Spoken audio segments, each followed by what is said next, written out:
Hello, everyone out there in 372 Pages land.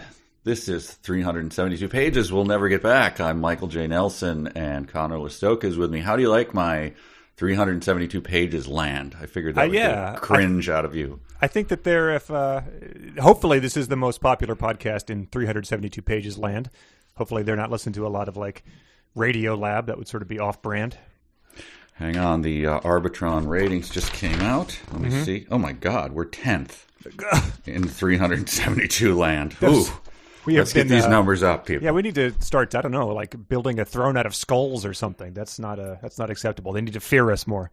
That or T-shirt cannon, I was thinking, but I like sure, yours as well. Okay, yeah, we can fire it from the throne of skulls. Right. T-shirt this is the cannons, podcast. Disappointingly expensive, so that's I'm sure you've looked into that. Yeah. You didn't have any Cosmo Kramer-esque scheme to pretend you survived 9/11 to get a T-shirt cannon or anything like that? If you're just listening for the first time, that's yes. Sorry, strong taste. There's a history to that. Yes, there is. But speaking of history, can I give you a little something? Our podcast history. Yes. Where the 372 name came from.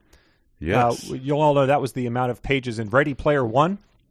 And I think it was just last week we got a big reveal. The synopsis of Ready Player 2 came out. Can I share it with you? Please do. Of course. I don't think I've shared this with you. I held it back to just get your reaction in real time. Because I assume you weren't like refreshing, ErnestKlein.com waiting to see if this was going to pop up someday. You don't know me, but okay. That's true, but it's incidentally true. Yeah. Go ahead. You're on your half-finished Throne of Skulls, refreshing ErnestKlein.com. Here we go. 3 paragraphs here. Days after winning Oasis founder James Halliday's contest, Wade Watts makes a discovery that changes everything.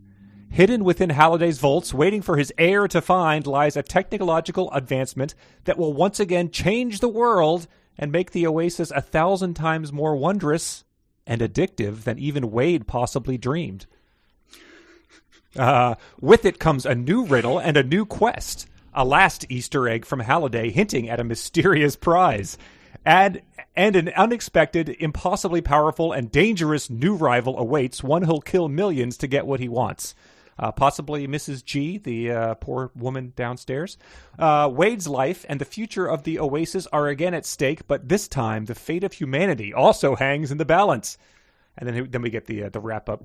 Lovingly nostalgic and wildly original, as only Ernest Cline could conceive it, Ready Player 2 takes us on another imaginative, fun, action-packed adventure through his beloved virtual universe and jolts us thrillingly into the future once again.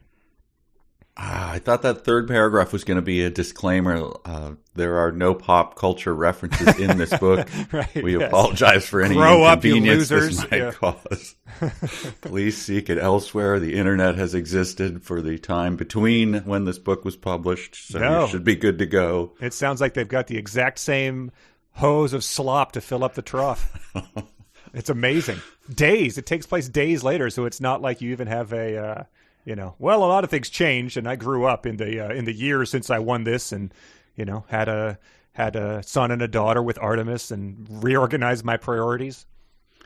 No, indeed. Is there is that from the publisher, and does it say like trade paperback 372 pages or anything like? Do we have any clue? No, I don't. Well, that's a good question. Amazon will often list that. Let's see. I mean, that would be whether he takes any of that into it. I can't imagine that he's aware of us or cares from his own actual probably throne he owns. But it would be great if he did shout us out. You know that he has a full Game of Thrones throne, right? course. Yes, exactly. 384 pages. Damn it! Oh God. Yeah. Well, maybe that's maybe there's just like some like either endnotes or. References or something, citing the sources of all the quotes from the 80s movies at the end. Maybe the extra pages were all about there was a one time where there was a little bit of lag, and so we had to kind of describe that. Yeah, that could be the technical logical advancement that will once again change the world, is just reducing lag by 5%. I just like I like wildly original being words that it seems like that should be That should just be illegal, like on how you can't say that it's champagne unless it comes from, the Champagne region of France. Packaging standards need to prevent those two words from being on an Ernest Cline book. Like very unique or wildly unique or whatever. Yes. Yeah, you just can't lard it up with words. Well, we look forward to that. It's going to be exciting. But in the meantime, we've got, I think, only 550 pages left of Midnight Sun. My God. Midnight Sun by Stephanie Meyer, the book we're actually reading right now. You sent me an email implying that we had light lifting on the reading this week. I had to disabuse you of that immediately. Yeah, this one started with another Shadow Moon-esque lengthy chapter. But I think it was. I think it was like 80 pages at the expense of next week's. It's just the way the chapters break down. It's either stop reading after Edward sighs for the 8th time in this chapter, or read an extra 10 pages and get to the actual end of the chapter. I will say I'm going to go ahead and spoil this reading. What these massive chapters cover. Chapter 18 is massive. Chapter 19, no slouch. Chapter 20 goes a little light, which is unfortunate given its content. Where it ends. But what this covers is him picking her up and going to meet the family. Mm-hmm. So that's just spoiler alert. That's everything that's covered. I know that's obviously in a real book that would be a paragraph or less, but no, it's a very, very long reading here. Yeah, it sort of starts being like, I think there's a Hitchcock movie that's gimmickly filmed in real time. There was a terrible Johnny Depp movie from the 90s, I think, called Nick of Time, maybe. It feels like that's what they're trying to do here, is like you're actually reading these events in the real time it would take them to happen. Right. It's I could never get into 24 because of that conceit. Yeah. Your mind just keeps working like, come on, now wait. It doesn't fill it all out. But yeah, this has temporal issues for sure. It's longer than real time, obviously. Right.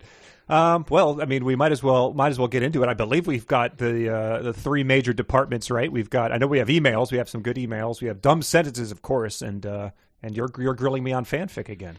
I am. Real or fanfic coming for you, my friend. Plus, there's an extra bonus for you, but I'll get to it when we come to it. But it is a quiz. Okay. There's nothing you need to prepare for it. It'll be fun for you, but that's coming up. Good. That is how I took most of the quizzes I had to take in college. So, yes. Chapter 18, Mind Over Matter, which happens to be the title of one of my books. Oh, wow.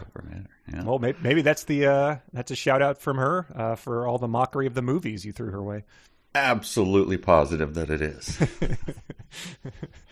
Where we are now is plot-wise. Yeah. They left the meadow where he uprooted a bunch of trees and threw them around like the Hulk, and then Benny Hill carried her out of there, and she almost barfed from motion sickness, and now they're driving home after that. Mm-hmm. Right, and then I think that was their first day they spent together. She saw him sparkle. I think they smooched, but now he's got to get her home because she keeps saying she has human needs she has to attend to, or she needs a human minute, which is just a sort of revolting euphemism. These humans, as he always says, 100 years later. Yes, we get it. Yeah. Well, it starts off with him. He says that insisting upon driving had been a very good idea. There were all those things, of course, that would be out of the question if she needed to concentrate her human senses on the road. There we go. Hand-holding, eye-gazing, general joy radiating. But more than this, the feeling of being filled to the point of bursting with pure light. But then in the next paragraph, so he's filled to the point of bursting with pure light. In the next paragraph, every now and then a lance of fading red sunlight would strike my face. I could imagine the terror I would have felt only yesterday to have been exposed in this way. Now it made me want to laugh. I felt filled with laughter. So he's filled to the point of bursting with pure light, yet filled with laughter. So make up your damn mind. That was part of that was one of my dumb sentences. It's she needed to concentrate her human senses on the road because she couldn't do things like hand-holding, eye-gazing, general joy radiating.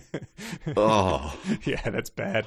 That's sort of like early mid 2000s blog writing, I feel like. Terrible. And then we get to what was, I think, a fanfic thing of Johnny Ace? Yeah, blasting which I Johnny never looked Ace. up whether that was real or not. I mean, it has to be, but like Pledging my love. Yeah, it's probably some crooning, I would guess, but Edward's really into it. Johnny Ace, though, I mean, it sounds like 50s, but we would know that, right? It can't be something from contemporary with someone named Johnny Ace and Pledging My Love. It says 1955. I think that the... Yeah, it says in there he likes the 50s music better than the 60s and 70s. He doesn't like disco. Okay. Yes, it goes on. But he says this is from 55. All right, whatever. So, yeah, if you search for Johnny Ace, that's the first result. And then there's a, slightly well-known, it appears, close-up magician named Johnny Ace Palmer, who is slightly well-known close-up magician. His top video has 1.8 million views from Philadelphia TV. Well, he's crushing us. Who am I? Here's my first sentence that had to be pulled out. The story of Edward as he begins. I was born in Chicago in 1901, I admitted. I turned my face toward the road ahead so she wouldn't feel scrutinized as she did the mental math. Yeah. Really? Yeah. Now, when somebody throws these at me, I just draw a blank. I'm terrible. Sure. But if someone threw 1901 at me, even I could puzzle that out. Yeah. So what is the current year minus 1? There we go. So from now, I'll carry the 1. X squared remainder. So he's like looking at the ceiling of his car to try to give her time to and he's like whispering out of the side of his mouth, just subtract the 1. Yeah, I get it. You're 106. Yeah, that was hilarious. I like that he prefaced it, too, with, she says, are you going to tell me how old you are? And he says, I wonder if it will upset you, which is, again, something you say if it's absolutely going to upset you. But then she follows that up. So he says, Carlisle found me in a hospital in the summer of 1918. I was 17 and dying of the Spanish influenza. At this, her control slipped and she gasped in shock. Her eyes huge. So I don't know what clearly he looks like a 17-year-old. He's in high school. He's posing as one. So is she shocked that he wasn't 19, which she assumed, or what the hell? I don't know what the shock is about. There was all that stuff that he goes at great lengths to say. She just went, oh, yeah, we're vampires. Yeah, I've murdered a fair number of guys. Does that upset you? She doesn't look up from her phone. Yeah. Do your eyes widen? Nope. Yeah, I had the flu in 18. What? Maybe she's doing the mental math there as well. You had the most famous disease in the history of mankind? I'm also going to say I've had more than enough of hearing about the Spanish flu this year. That I don't need to hear any more about it. It can disappear. It can go back to us not talking about it like I did for the first 38 years of my life. I was watching, I echo your sentiments, was watching a quiz show yesterday, and that was one of the questions. I was like, come on, man. It's invading even my little quiz shows. Please stop it. Was it on the match game? Was it like, dumb Doris heard about the Spanish flu, but she wanted a Spanish blank? My favorite thing about, I'm glad you pulled up Dumb Dora, by the way. It's a good pull. Yeah. Shows that Dumb Donald, was it? Damn it. No, it is. It's Dora. Dumb Dora. There is a Dumb Donald as well, I believe. Sure. But the other one that cracks me up, that is they go to the well many times. Yule Gibbons said... And I'm just going to leave that there, and you can go look that up for people who obviously don't know who that is. I believe it has come up in the past couple months. But it's hilarious that is a thing that they just go to again and again. Anyway. Yeah. Well, then we get more details about, he sort of fills her in about how some of his family members came to be vampires. Esme fell off a cliff, and that's sort of just glossed over, as you do. She falls off a cliff. And then this they gloss over also because it's grim. Rosalie's fate, which a bunch of men assaulted and left her to die in an alley. But then this was odd to me. He then brought Rosalie to our family next. I didn't realize till much later he was hoping she would be to me what Esme was to him. He was careful with his thoughts around me. And then he says he learned that Carlisle had envisioned an even closer relationship for her and me was horrifying. The extent of my aversion would be impolite to share. So it seems just sort of weird that Carlisle found this woman, in an alley dying and was like, I'm going to set her up with my son. Yeah, and then I don't understand his disgust and horror. Yeah, it doesn't make any sense. I mean, she's extremely beautiful, right? Yeah, at some they point all in time, are, but yeah, she's like that's her power. I think he says when they get into what all their powers are, it's just she's like super hot. But the extent of his aversion would be impolite to share. I don't know. Maybe it's just like that one friend of yours who was always like, Jessica Alba just doesn't do it for me. It's like, well, okay, like now you're. Yes. But so they hang out together, and this was a weird detail so they're hanging out in Knoxville. Of course. Are we, 1927 now? I don't know, whatever the timeline is. Mm-hmm. And then they're running down to New Orleans. Yeah. To drink hurricanes and eat etouffee or what? Yes, that's where the nightlife is. So what do they do for nightlife? I mean, is this just a joke that they're just going down there to like eat drunkards or what? I mean, if you go to New Orleans, they have sort of like the weird, I feel like Anne Rice is from there, right? They've got some vampire stuff going on. I guess they go to voodoo alleys voodoo parties and stuff. Sure, yeah. The nightlife. All right. Yeah, but why just move? What's in Knoxville? That's a good point. Carlisle was at the University of Tennessee's medical school. That's right. Right. Okay. Yeah, their dad. I can't believe you moved us to Knoxville just because you had to go to school. We want to hang out in New Orleans. There's a lot of stuff to do here. You got the Sun Sphere. In a couple of decades, Peyton Manning's going to come here. But yeah, they talk about how Rosie saved Emmett from the bear attack. And that was sort of the how they fell in love. I guess she found him dying and realized they were going to fall in love and brought him for Carlisle to save.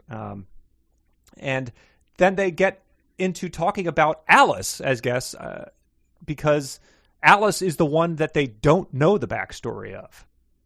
Yeah, she doesn't know. Yes. So it says that Alice came from another family, just like Jasper. No, and that is a mystery. Alice doesn't remember her human life at all, and it sort of talks about her awakening as a vampire and her first memory. And this was a point where I quivered with rage because they have Alice is probably the second most prominent character in his family, and they just say they don't know her backstory. She's like. What Boba Fett was like in the original Star Wars, and yet they've chosen to, rather than explore that potentially interesting mystery, you've just rehashed the baseball game and Anna Faye's naming scene. You pull out Boba Fett for me? Really? Sorry. Come on, man. I mean, that was the thing. It was like, who is this mysterious character? We want to know more about him, and then you learn more about him. It's like, oh, well, that sucks. Like, okay. It's a thing that... I've shared with our colleague Bill Corbett about when you're writing something and then someone just doesn't want to do the work to figure out someone's backstory, and so they'll say things like, I like not knowing. I think that's an interesting choice. Like, right. Okay, all right. Sure. You just don't want to figure it out. You don't want to do the work. You do not like not knowing. Right. Yeah, and don't read the book, then you won't know anything. So right. There's a reason people like pause a movie trailer and look at like 2 frames and are like, I think this provides a clue to this mysterious character's origin or something like that. Right. Here's I take issue with this. Her posture in the image reminded me of a more recent memory, me struggling to carry a lightheaded Bella to the nurse's office. It was an interesting juxtaposition. We have very different ideas of interesting. What is the posture there? Is it when he's... I did not take it down, but trust me, it's not interesting. Sure, yeah. Something that happened a week ago and, was not that big of a deal. Yeah, she's sitting across from him in the driver's seat, so it can't possibly be anything interesting. How about this one? I had a trouble unpacking this scenario, but it was more about Rosie and Emmett. Edward says, the younger we pretend to be, the longer we can stay in any given place. Forks seemed perfect, so we all enrolled in high school. I laughed. I suppose we'll have to go to their wedding in a few years again. Rosalie loved to get married. The chance to do it over and over was probably her favorite thing about immortality. So first question is, aren't they presenting as brother and sister? Yes. Okay. So that means that if they're getting married frequently, the only people that would attend are just their immediate family who knows that they're actually, getting busy on the side? Family and friends, I guess. The Alaska vampires. So the Alaska vampires just trek down there to be well, I suppose they do destination weddings since you can just run there. It's not an issue, right? Sure, New Orleans. Why not? New Orleans, but it's just so when a 3-year-old wants to play restaurant and is I made a steak, and you take an invisible steak and be good. They just do that with their wedding. They have to, yes. That's what they do. And then I wonder who... So does someone put on a fake collar or something? And we are gathered here before whatever to do... what does it involve? Right, exactly. I mean, I guess they could have a justice of the peace who doesn't know about them, who shows up and notarizes it or something. Yeah, or they get notarizing seal bursts into flames. Or they get their friend who got his, became a reverend online or whatever, and it's a big joke. And sure, Jasper could do that. And he reads, "Oh, the places you'll go." And God, I would hope you've never been to a wedding where that gets read. Are you kidding me? I've been to at least 3. Really? Yes. I thought that was like a high school graduation. Well, that's being coy and cute, Man. Ugh. Yeah. No, look, I don't... all of them are divorced now, but anyway. Yeah. So, we don't get Alice's backstory, but we do get, in my opinion, a contender for new, said the robot pimp disdainfully. Oh, you've got me listening. So that was the line in Tech War that we've realized made just about any sentence in all of literature better when you appended it to the end of it. And we get this, though. Bella pondered this in silence. I was sure it was difficult for her to comprehend. It had taken my family a while to adjust as well. I wondered what her next question would be. And then her stomach gurgled. I missed that. I'm sure there's a dumb sentence of the week submission for that. I would assume so. It's when he realizes they haven't eaten anything all day, but I pulled a couple. I can feel Peta press his forehead into my temple and he asks, so now that you've got me, what are you going to do with me? I turn to him, put you somewhere you can't get hurt. And then her stomach gurgled. And then I searched for what is the saddest passage in all of literature. And this came up. It is a book I've never heard of by an author I've never heard of, Revolution by Jennifer Donnelly. So I'll read that. Why did you do this thing? He says brokenly. His eyes are bright with tears. Why did you give your life for nothing? The boy will die. You said so yourself. Now you will too, and likely myself as well. If the guards get hold of me, I am a dead man. And for what? What did you change? The light you made is snuffed out. Hope is trampled upon. The wretched world goes on, as stupid and brutal tomorrow as it was today. And then her stomach gurgled. So nice, yeah. Sort of nicely undercuts it. It does. Robot Pimp's stomach gurgled would be a nice mashup. Yes, right. But speaking of stomach gurgling, they go home to get her something to eat because he forgets often about her human needs. Yes. What is kiss? What are humans? So he brings her home, and that's when the casual confession, I guess, around finding the key to the house. Even though, didn't he pry the window open and put 3-in-1 oil on the sash and everything so he could sneak in? So I think he observed her from his car, maybe. Maybe? I think that's why he knows where the key is.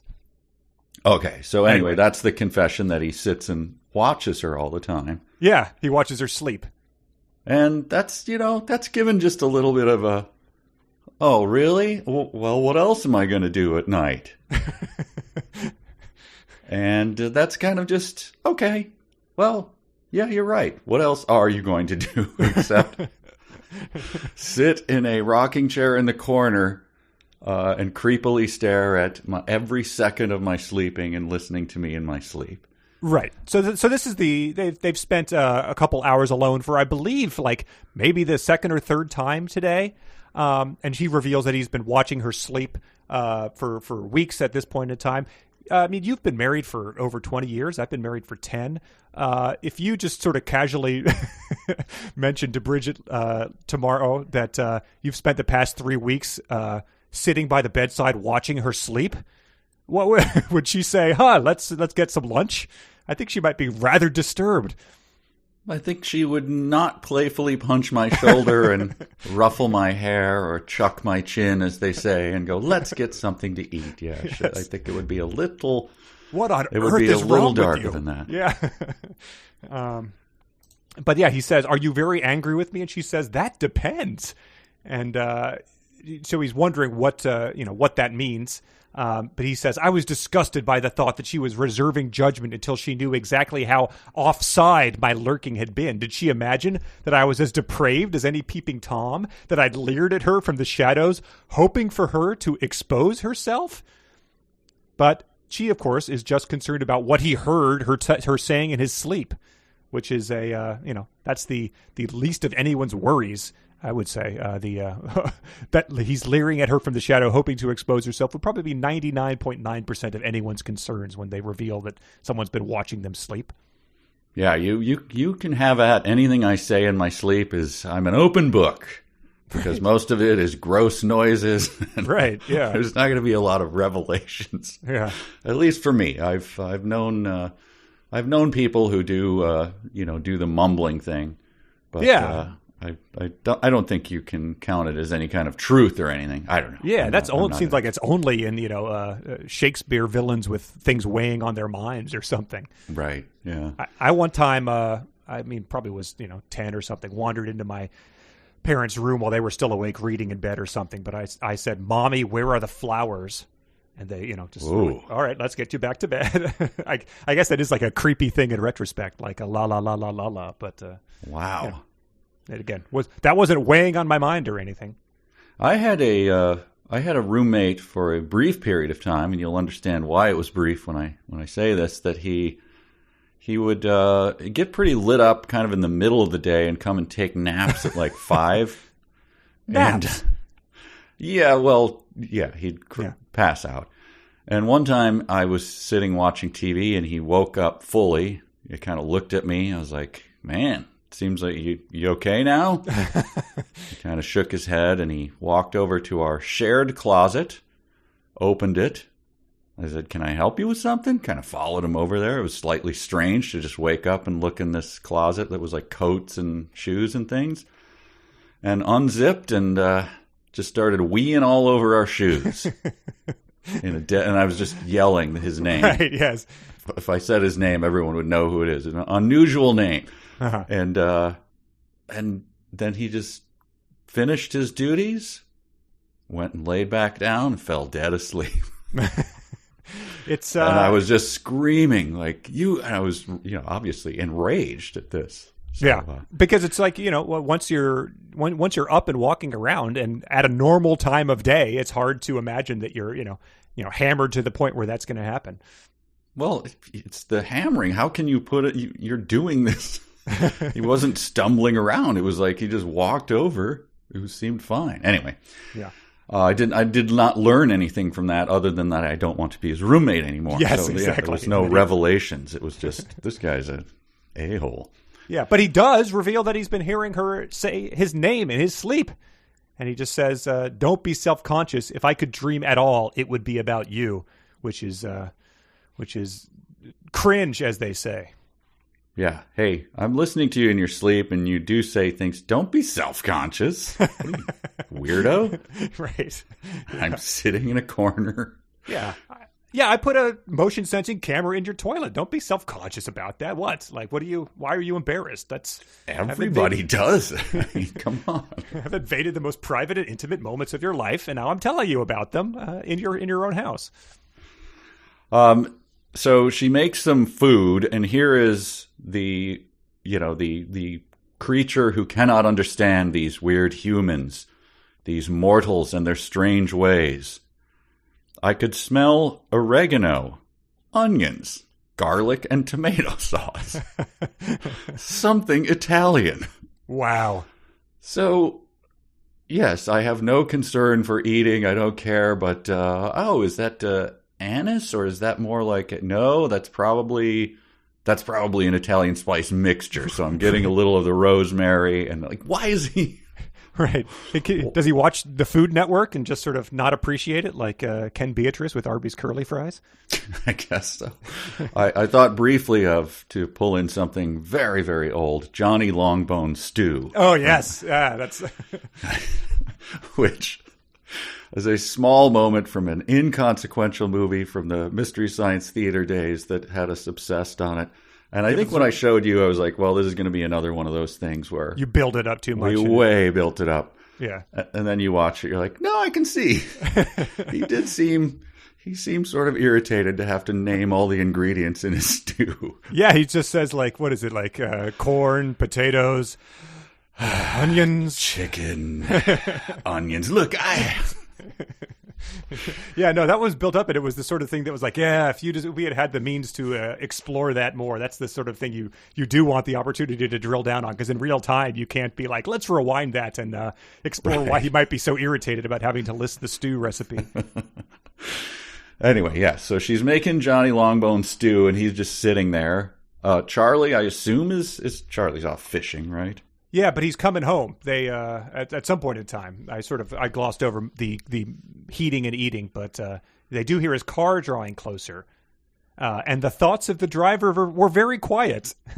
Tired after a full day, looking forward to the promise of food and comfort that the warm lights in the windows offered. It's going to turn out in a shocking twist that he is the bear that is pursuing. Yes. Right. Yes. Yeah. He desired berries and fresh salmon. He ate only the eggs from the salmons he pulled from the river because they were the most nutritious as he stored up fat for the winter. We did a meme contest on the Patreon, and one of the winning entries was they changed the name of the book and the cover to Midnight Beer Run, and it's Twilight is told from Charlie's perspective. Nice. And the chapters are 1, the proper way to season a salmon. 2, jigs, what are they and how to use them. 3, talking about geopolitics over brewskis. 4, ex-wife problems. 5, meeting the daughter's boyfriend. 6, shopping for some khakis. And 7, my favorite, is NCIS. Damn, that's a good show. So dad boner. Yeah, precisely. But with less of a focus. I guess Charlie gets he's always drinking Rainiers in the book, so I guess he is getting hammered with his best friend Dave. Yeah.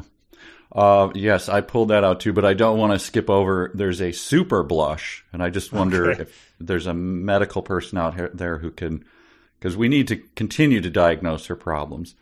No, she gasped. Blood washed into her cheeks. Okay, normal. Okay. And didn't stop there. Coloring even her forehead. God. Is it going to like rush out of her mouth like the elevator in The Shining? Yeah, she's going to start doing the sprinkler head of blood. I don't know what's going on there, but that's just not a thing. No, at some point I think also he reveals that he can like feel the heat from her blushing too. Well, the blushing thing is, to me, the college professor who clears his throat in mid-sentence when you notice it, it's just like, God, stop it. The blushing has become that to me. You are glossing over them, which is the wise choice. Yeah, sorry. But they're raspberry seed in my wisdom tooth, so. Yeah, or like if you the first acting class, only acting class I ever took in college, that it's like give your character something something to do, just so and so people are like either scratching their arm or shuffling a deck of cards, and it's like that. It's like, all right, well, that's not all you can do to establish a character, quote unquote. There needs to be a little bit more than just constantly blushing. You need to do the actor thing that was, man, it had a good run. I don't know when it started, but smoking and then pretending to pull a little bit of the tobacco out of your mouth after you take the first puff. God. If you see that in movies, you can't. It's lasted well into the 90s, maybe into 2000. Long after filtered cigarettes had made that a thing that just would not happen in any way. But anyway. Was it in Charade? Did Audrey Hepburn take off the filter, or was that something else? Oh, I don't know. Didn't she have a little holder? I assume. No. Maybe there was another movie we did where someone took off the filter of something. Yeah. Newton comes in. Mike Newton looms large. I thought maybe that Mike Newton, you said he was friendly. I hadn't expected that. A sharp blade of anger twisted in my chest. Not anger, I recognized jealousy. I wasn't sure if I'd ever disliked anyone quite so much as that pointless, insignificant boy. I mean, Newton is maybe a notch above Charlie, and yet he is just vexing this, this superior creature. Yeah, they've spent all day together. She's talking about him in her sleep. You've won, man. It's over. It's Tom Brady hosting the Super Bowl trophy and then being like, God damn, Matt Ryan. I can't believe it's like, you the game is over. You're the champion. Newton is currently against the gym wall. Two of his friends are holding his legs up over his head and he's trying to light a fart. That boy, that insignificant boy vexes me. Yeah, but that was Charlie. Edward had retreated the room, and Charlie was trying to have some father-daughter time with Bella, and so he was pushing Mike Newton. So yeah, maybe he sees a little of himself in him. Oh, that could be that boy. He's a good egg. Good. Yeah, I'd like to jig a worm off the bottom with that kid. Yeah, Charlie's the guy buying a beer outside of the Come and Go or whatever.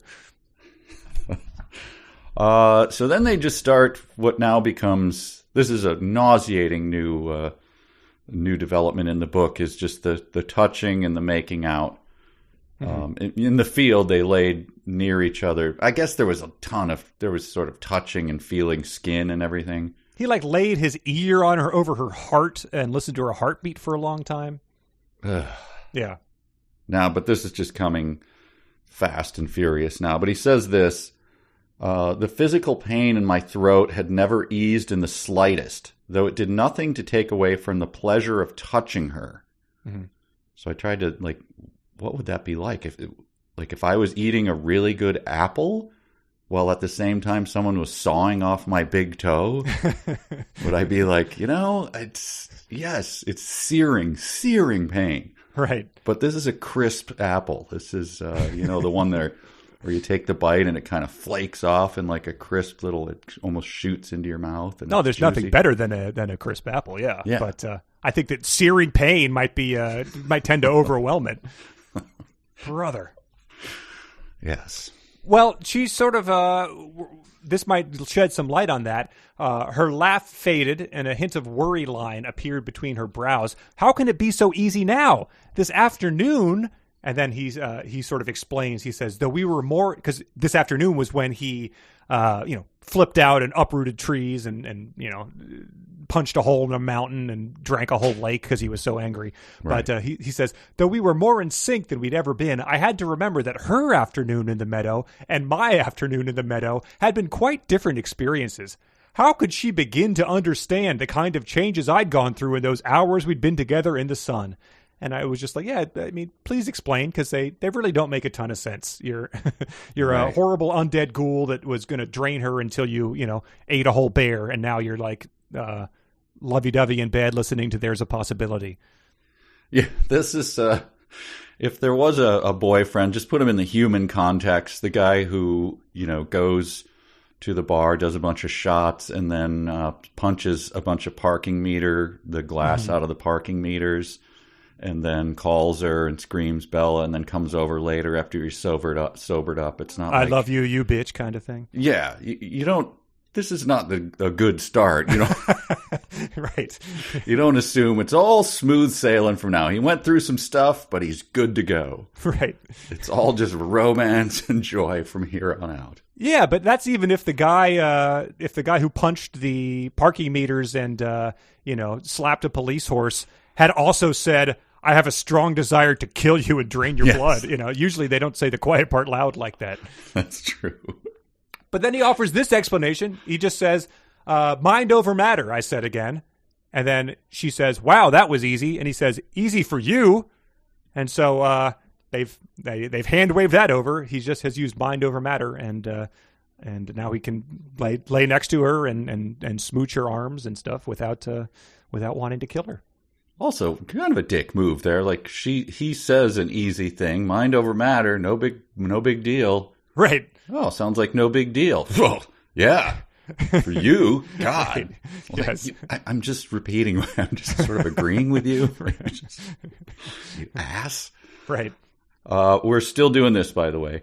She leaned away from me, and I froze, on guard at once. Had I crossed a line? Been inappropriate? Yes. Well, you have, but she's willing to accept you after that. So I don't think whatever you did here is going to be a big deal. We are well past the halfway point. You can't be doing this. Right. I mean, do we not read enough of these? Does this happen in every single one of these novels? I mean, that has to be a staple of the Hallmark movies you watched, right? Where they fear that he's done the wrong thing and there's a misunderstanding, and so they don't see each other for a week or something.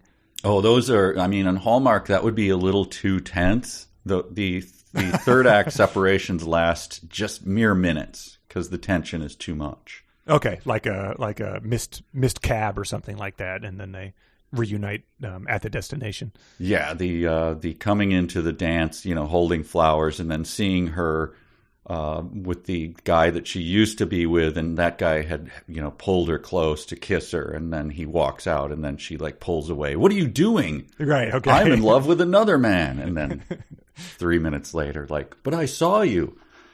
I was breaking up with him. That's about as far as it goes. Nice. Have they started to roll out the new crop of those yet? I mean, this season that's got to be the day Halloween ends. They roll. Yeah. They start. I've taken a little bit of a break. I'm mostly match game focused now. So. Okay. All right. Yeah. Well, those Yule Gibbons jokes ain't going to hear themselves. Right. If dumb Dora ever meets dumb Donald in a quaint Vermont town, well, that'll be the crossover that we've been hoping for. By the way, if anyone is also following along, and I assume most of the audience is on Match Game, Brett Summers is a very annoying person and really, really, really dumb. Okay. Really, really dumb. Wow. I mean, she repeatedly says, "Now, what did you say? What does that mean?" Dumb Donald went in and pulled his pants down and sat down on the blank. What? What am I supposed to? I don't get that at all. Someone explain that. I just want to interject here, Patreon. If you're Brett Summers fans out there, if you stand Brett Summers, do not, please. I apologize on behalf of everybody. Do not cancel your membership. Do not write in. This is not a shared opinion by. I don't care. We don't need those Brett Summers fans. I don't care at all. They're probably stupid too. All right, look, we got a lot to get through. These people talking about Brett Summers. Come on. Yeah. He says we get into slight the Mr. territory here. He says, "That suits me. Bring on the shackles. I'm your prisoner." I wrapped my hands around her delicate wrists as I spoke. But that doesn't really go anywhere. They just do the lightest hint of the bondage, and then move on for it between the 17-year-olds. The 50 Shades, just a Susan of 50 Shades there, and then yes, okay. Yep. Here's a little a correction of her own hyperbole.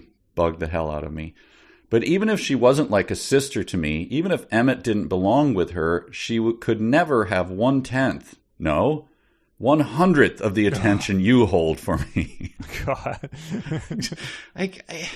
I get if you're using a big number, that's Sure. close enough.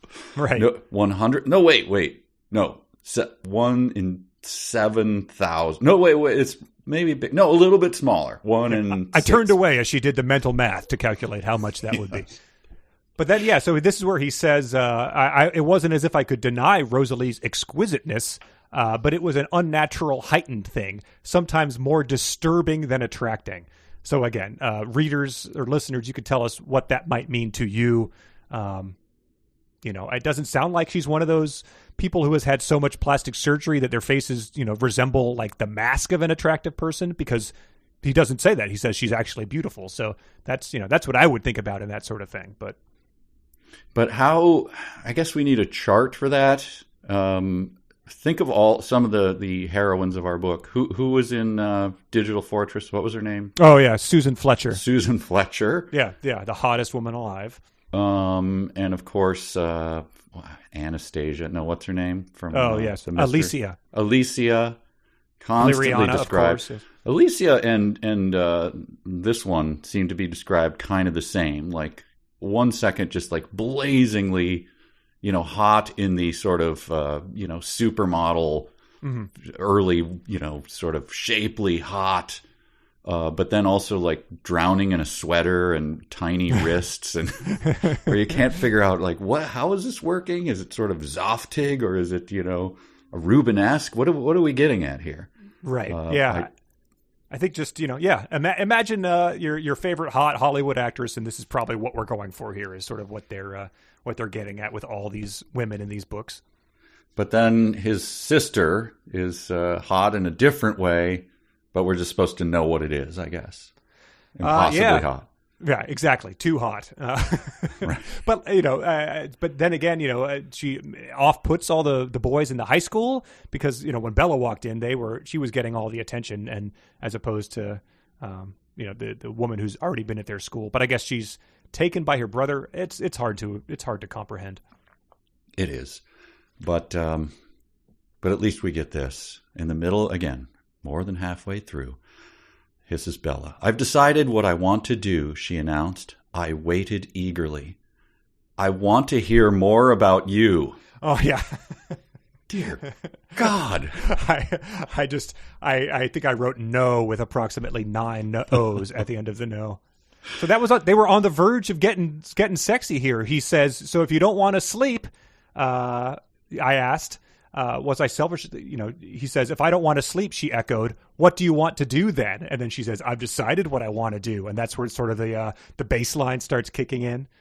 And then I want to hear more about you, record scratch. Oh, God. It's amazing. Truly amazing. Just do the eHarmony profiles. Those are exhaustive, right? And just hand them to each other and just be done with it. I've answered that question. I have answered that question 100 times. Here, check 98A. Okay, that's where I said. Right. And do people really do that? Do you just sort of like learn about people through like the course of actually living your life when you're in these situations, like when you put on music in the car, or where you? It just seems like if you grilling someone about what they like to eat, or I mean, not in his case, obviously, you would probably not be able to think of all the things you like to eat. But if you saw it on the menu, you'd be like, oh, I love this. And you'd be like, oh, you do? Cool. Like, now I know that. Yeah, I don't. Isn't that sort of famously a thing that a guy on a date doesn't want to hear? I just have so many questions. I can't wait. I was like, oh, boy. All right. But then, so he keeps going with this. So again, they're both. He's grabbed her by her wrists. What did he say? Bring on the shackles. I'm your prisoner. They've already kissed today. And then she says, "Why do you do it?" She breathed quieter than before. I still don't understand how you can work so hard to resist what you are. And then he rattles off this, as opposed to just taking his shirt off and getting down with it. That's a good question. And you are not the first one to ask it. The others, M-, the majority of our kind who are quite content with our lot, M-, they, too, wonder at how we live, period. But you see, just because we've been, ellipses, dealt a certain hand, ellipses, it doesn't mean that we can't choose to rise above, M-, to conquer the boundaries of a destiny that none of us wanted, to try to retain whatever essential humanity we can. And I would just like, so if that's a scene in like a Cinemax movie where like, the guy shows up and he's like, I guess someone ordered a pizza. And she's like, I don't have enough money to pay you. And he's like, all right, well, the others, the majority of our kind who are quite content with our lot, they too wonder at how we live, like, et cetera, Bob Crane type of thing. She's, doing the scanning his face like, is this a bit? Are you? Right. Where is this going to land? What? How am I supposed to? Am I supposed to jump in on this? Should I be unbuttoning my shirt, or like what is? Yeah, it's just that was like a whole paragraph of text that he chose to unleash on her. The amount of scrolling I did for trying to get to that point, because I'm just looking at my notes where they're just laying, I assume just laying on the bed or whatever they're doing, is just shocking. It's just page after page after page. But at least it does yield a hint of his cosmology. Oh, he yeah. says just in the middle, if you don't believe that all this world could have just happened on its own, which is hard for me to accept myself, is it so hard to believe that the same force that created the delicate angelfish with the shark, the baby seal, and the killer whale could create both of our kinds together? Yeah. So, okay, there is a creator. Yeah, that's what and Edward he created believes. Vampires and their prey. Okay, I'm glad they got down to a little bit of bedrock there. They quickly moved past it, but yeah. Again, you're exploring his viewpoint, so that should be the vampire's view of the creation of it all would be fascinating. And I would love to hear Emmett's vision of maybe how this all got started. Right. But yeah, that would be a natural place to go. Hey, wait. So yeah. Creator, so created, unmoved mover, uncaused causer. What do we got here? You got Big Bang. Right. How does it all work? If he's chosen to interpret some sort of passage of text from one of the big books that like other scholars think is one thing, but he chooses to interpret that as being about vampires, and it's really vague, but that's how he reads it. I've only read the book of Jeremiah. There's some stuff in the middle there that's pretty vague. I think that's where they are. If there's a and the rest somewhere in there, that's where he feels vampires kick in. Right, but that was pretty great to just sort of get that, and then so ponder that. We'll talk about it later, kind of a thing. Now we're back to which Linkin Park album is his favorite. So, right. But as he's saying that, is he also thinking, like he has guilt for killing the people? Does that fit into the worldview? Like none of the pieces connect. Why am I bothering filling in her role? Right. Yeah. His guilt about killing people seems to be that he was letting down Carlisle type of thing. So. Right. Okay. Also, in this time, as they're laying in bed, horny but soliloquying garbage at each other, Charlie does come in to check on Bella because he thinks that she's been sneaking out, and that's why she's acting so strange. So he has removed the battery cables from her car, but then he comes in to look at her, and she fakes being asleep, and Edward, I think, hides just, in the corner or something. Mm-hmm. And then we get this, was the only reaction I could read from Charlie. And I was just like, I hope it's revealed that Charlie doesn't have any of the mental block that prevents him from reading Bella's thoughts. I hope that he's getting pure, unfiltered reactions here. That really is all there is. Yeah, that was great. And also there was like a slight bit of tension of Charlie like snuck outside. I couldn't tell what was going on. Mm-hmm. And then it's just, that he took the distributor cap off or whatever. Right. Which is, that's high level James Bond stuff for Charlie. Right. But yeah, they sort of get into what the other vampires' X-Men abilities were. She says, why can you read minds, only you? And Alice seeing the future, why does that happen?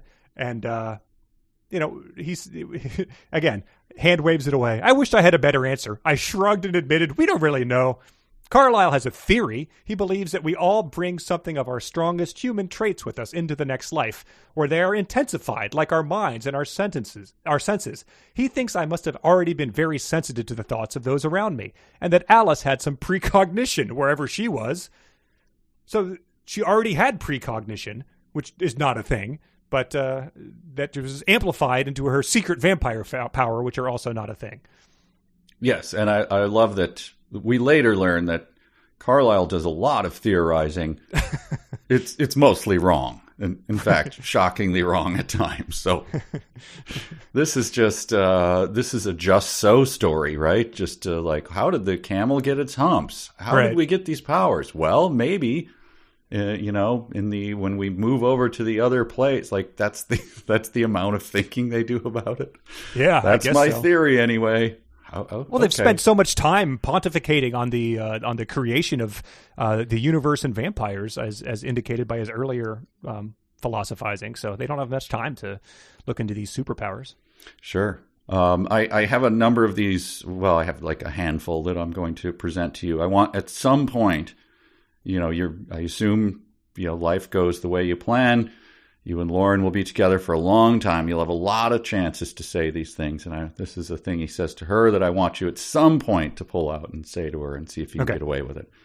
If I was too hasty, if for 1 second I wasn't paying enough attention, I could reach out meaning to touch your face and crush your skull by mistake. So you figure out the right moment.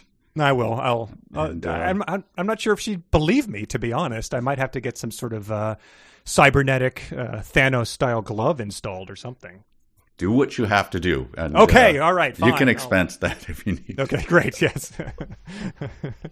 And yeah, that was I think that was as they were talking about. Well, they don't actually say it. I think they dance around. They because they're talking about getting married someday. Because Rosie and Emmett have been married several times. He says, "I don't think that I avoided the word sex because she did would be possible for us." And he says, "It's just that you are so soft, so fragile. I have to mind my actions every moment we're together so I don't hurt you. I could kill you quite easily, Bella, simply by accident." And then he goes on to grill her about whether she's ever done it, which she is sort of like, stop asking me this, you weirdo. Right. And then she quizzes him about whether he's horny or not, which gets to one of the strangest lines. "I may not be a human, but I am a man." Yes. I had that bolded. Huh? Oh, huh? Right. What? Yeah, I'm going to need people to drill down on this more because we know that they do later have a baby. So we're not sure how this works, but yeah, very puzzling. "I may not be a dog, but I am a cocker spaniel." Huh? Yeah, I don't know if he's just like, well, I got a wang, so you know what that means. I don't. You don't seem to need to do anything else that I do. You ate pizza and declared it gray, mushy slop and barfed it back up like a mother bird. So I'm not sure. This gray, mushy slop with the fresh Roma tomatoes, the oregano snipped fresh from the herb garden, and the hunks of fresh mozzarella cheese, which was made in the traditional style. Oh, God. I may not be a chef, but I am an Italian cheesemaker. Preparer of food. Yes. That's all I have for the interminable Chapter 18. Possibly the longest yet. Yeah, it ends with her, he puts her to sleep, she falls asleep, and ends with her sleep-talking saying, "I love you, Edward." So if you had your money on her getting up and peeing in the closet on his shoes, sadly it reverts back to her revealing her deepest, darkest secrets in her sleep-talking. Man, I wanted that closet peeing so bad. Not to be. So Chapter 19, should we dive in? Sure, if you want to do that, or we could do fanfic too. Yeah, because the short Chapter 20, let's do All right, this is real or fanfic. This is where one of us, usually me, is challenged to decide whether these passages that we're going to read right now are real from the book, from the upcoming chapters. Yes. Or whether they are fanfic, either written or discovered by our listeners. Right. And the rules are thus: we have 5 samples. They could all be real, they could all be fanfic, or they could be a blend of the two. Did I state the rules correctly? Brett Summers, let's go to you. Duh. Yeah, see, I knew it, you idiot. Get off this set. I understand. I did it well last week, so I'm ripping and raring to go. Yeah, you did it well. All right. Okay. Hopefully this challenges you a little more. Maybe this will, the average, what do they call it? The return to mean? Yeah. Return to the mean. All right. Look at us with the statistics talk. Yes. All right. So here we go. Are you ready? Do you have a pencil at hand? I'm taking notes on the computer in the Google Doc. Okay. This is numero 1. Could a dead heart break? It felt as though all the cells in my body were dying off one by one as I sat her back on her feet. My fingers lingered against her face and then stung as I forced them free. Stronger than this, I reminded myself. I had to shut down all the agony so I could do my job, destroy the danger. I turned away from her. I thought I'd known what burning felt like. Carlisle and Emmett fell into step beside me. I took the bag from Emmett. I knew what the tracker expected, that I would be too weak to let her out of my sight.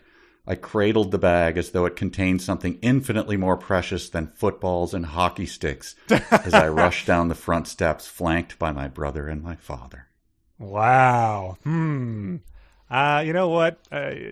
Could a dead heart break? I thought was landed on thick in the beginning, but the phrase fell into step, I think that cemented it as real for me. Okay.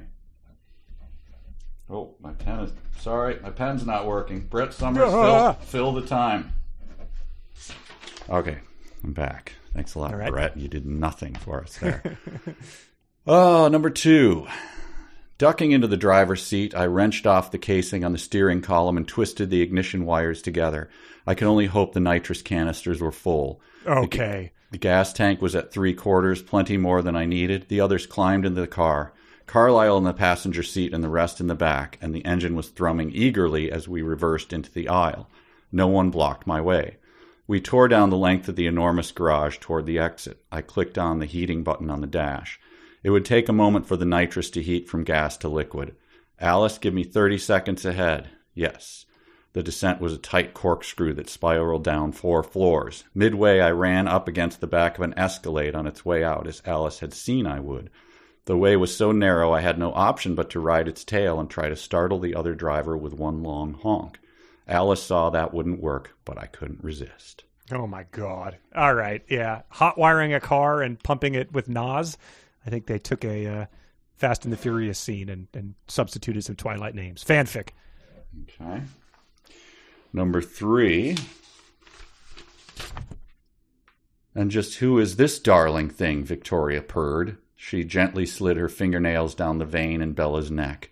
You! I began to rush towards them when Emmett held me back. Settle down, Carlisle thought. Ah. I knew he was right, but I didn't care. Does he know what's going through me right now? If only he, if any of them, had my telepathy for an instant, would they be able to settle down? I thought you Cullens always thought you were above human servitude, Victoria taunted, smelling Bella's hair. About time you see its benefits. Maybe we could share. Sorry. Is this how Alice's vision became true? Would Victoria even know about Bella had it not been for me bringing her here? In my attempt to keep her safe, had I fated her to her doom? Wow. I think that the dual settle downs might be a little wink at the podcast. I'm going to say fanfic as well. All right. Victoria, I know that from the movies, but she's an evil vampire who shows up later. So I don't think that's cheating. I think you'd remember Victoria. I didn't decide to move. I was just there beside her, kneeling in her blood. Fire burned through my chest and my head, but I couldn't separate out the different kinds of pain. I was afraid to touch her. She was broken in so many places. I could make it worse. I heard my own voice rambling the same words over and over again. Her name. No, please. Again and again, like a record skipping.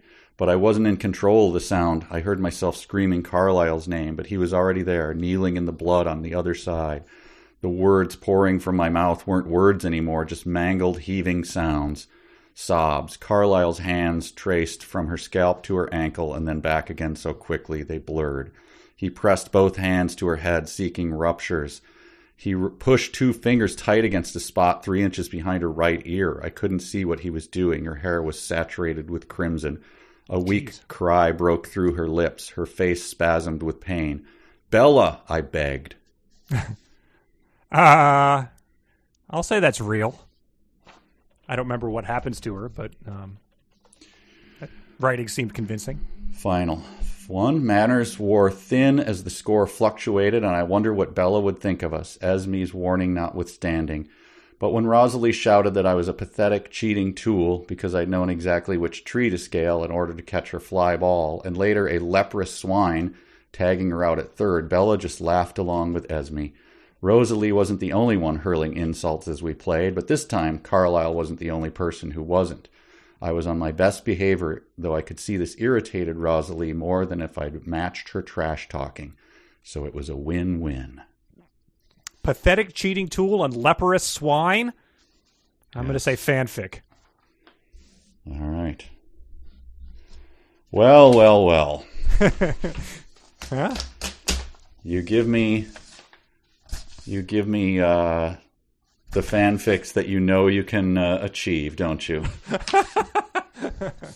How did I do? You got 4 out of 5. All right. First one you said was real. That, I forget who. Oh, I think I just found that. Okay. Second one, the driver's seat with Hayden. Okay. Look, I had to take it, man. You only gave me a few. I forwarded you what came in. Fanfic. Settle Down. Harris. 3 was the Settle Downs was fanfic from Harris. Oh, sorry. Harris found was a real one. Sorry. I put fanfic there. They did not mean that.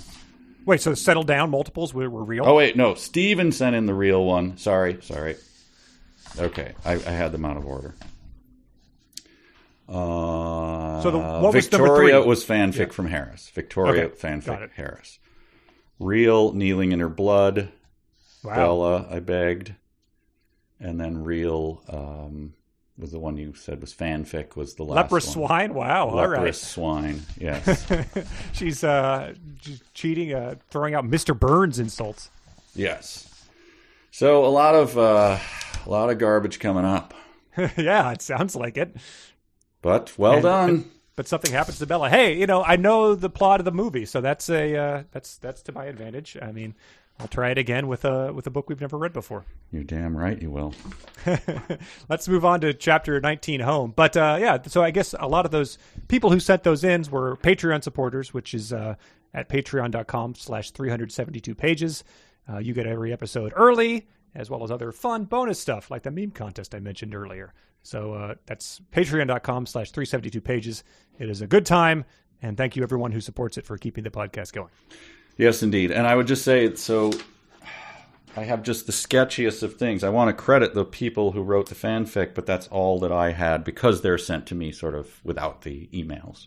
Oh, so, right. I put their name on the file, I think. Yes. So that's all I had. Okay. Yeah. All right. 19. All right. Yeah. This starts with him. He leaves Bella's bedside in the middle of the night to go talk to Rosie. Is that correct? Yes. He says that he's going to sleep there and not leave her at all. And she's like, can you, sit here? So now she's totally into that. She loves it. Right, yes. But he is, I think we hinted at the beginning of the episode, but we didn't actually talk about their conversation. He wants her to come visit their house and meet his family. So he goes to sort of try to smooth things out with Rosie in advance of that. And it's a fairly long conversation, but it pretty much boils down to the thing where, like, I don't hate her. I just don't want... I feel bad for her or something like that. She reveals that she hates Bella because I can't watch her do this. She has a chance for everything, Edward. Rosie whispered, her whole body rigid with intensity. A whole life of possibilities ahead of her, and she's just going to waste it all. Everything I lost, I can't bear to watch it. So that last thing might be a slam on Emmett. But so she essentially is like, I can't let her throw away her life the way that I didn't throw it away, but if I could prevent anyone from becoming a vampire, I must do it. It just feels like there has to be someone who hates the idea of this, and so that's just, you're going to be the one who hates it. Sure. And we have to talk you into it. Right. But that's it wasn't that, like, she hates the person of Bella. It's she just, she can't bear to see her lose what she lost herself. That is true.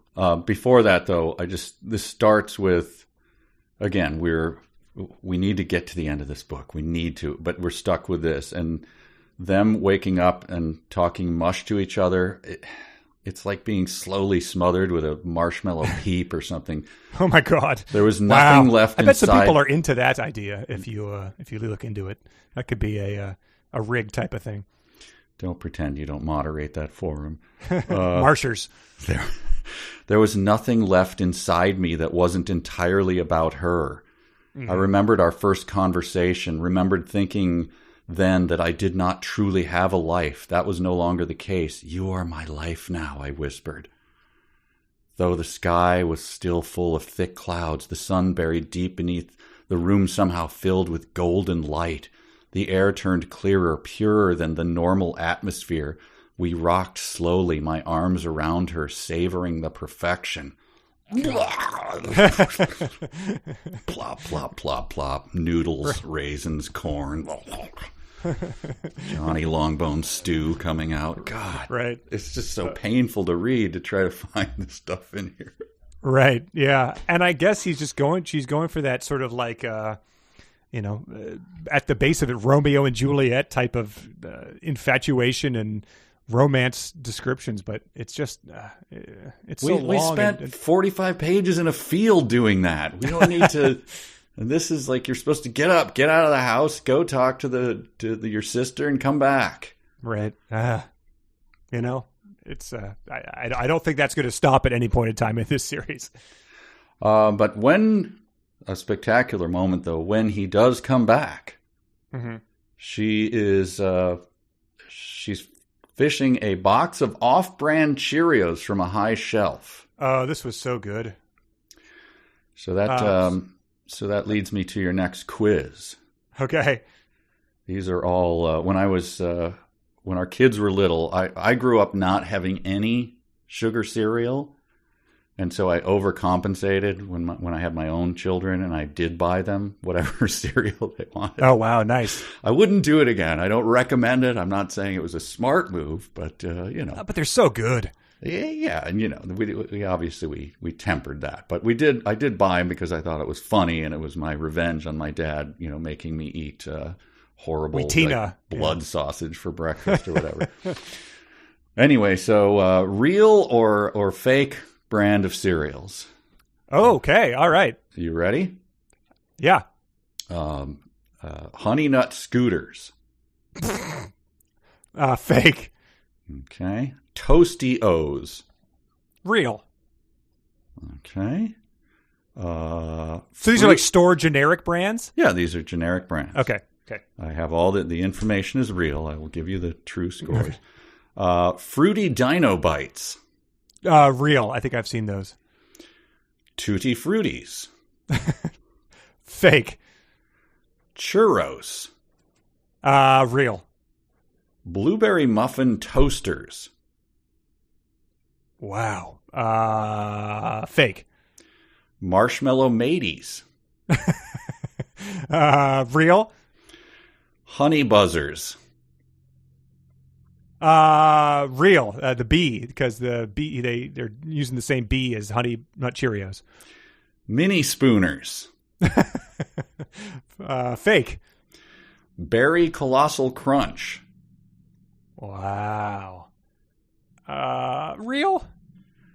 Oat Blenders. Fake. That sounds terrible. Apple Zings. Real.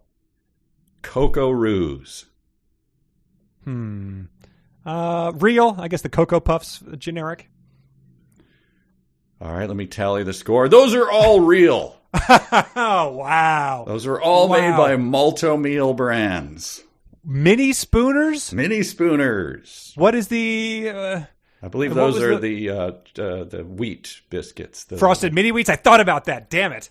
Yeah. And what was the Blueberry Muffin Zings? Blueberry Muffin Toasters. I don't know. That's past my time. I looked on their current lineup. My kids had the Marshmallow Mateys, The berry colossal crunch is, of course, Captain Crunch. That's a Captain good Crunch one. with crunch berries. Yeah. Good one, yeah. Cocoa roos are a favorite as well. So the roos and mateys, they're kangaroo. So marshmallow mateys and cocoa roos.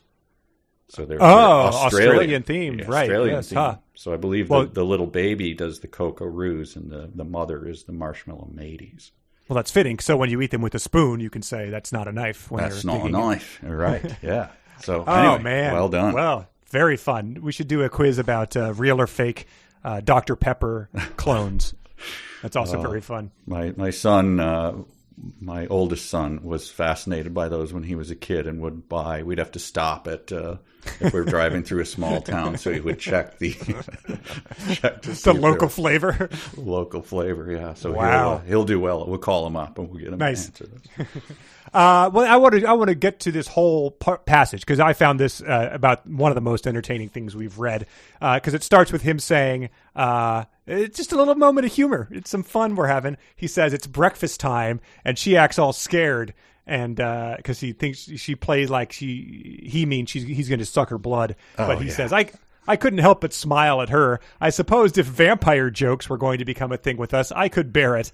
And just please do not let vampire jokes become a thing in this book. It is not what we need as we approach the home stretch here. But so then they go down to get breakfast, and he offers to make it for her, but she says, "That's all right," she assured me. "I fend for myself pretty well." She raised one eyebrow and added with an arch smile, "Watch me hunt."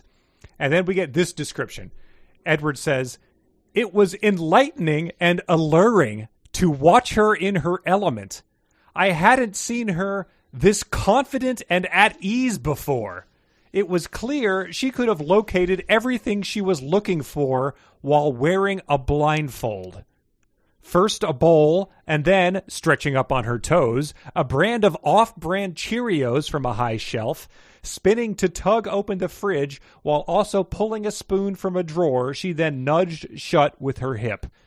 So he has really lowered the bar for what something can do to appear confident and at ease and done blindfolded. She's poured milk into a bowl of cereal. The guy who had plotted out the deaths down to in under a second of killing his 27 classmates is astonished that a young woman can pull a bowl and a box of off-brand Cheerios from a high shelf. He's just amazed. This creature from beyond the grave. We go to the houses we stay at in Nashville, these rental houses. They're different every time. So like maybe the first day you're sort of pulling open a drawer. You're like, oh, I thought the silverware would be in here. Oh, it's over here. Pretty much by day 3 of making lunch, you're like, I've got this down. It is not a high wire act to pull out the right bowl for your breakfast. Yeah, and he's trying to make it like, speaking of charade, the Wait Until Dark with Audrey Hepburn is a famous movie. She's blind and she's tormented by these guys coming to like steal money from her, and so she busts all the lights, and then it's the showdown, okay, now we're in the same boat.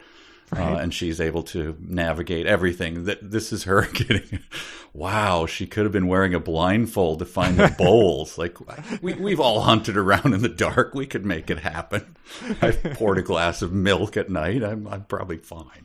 Right, yeah. But she's confident and at ease. And it also reminded me of the time where in the Mister, he went to, where was she from? Estonia or, Albania. Albania.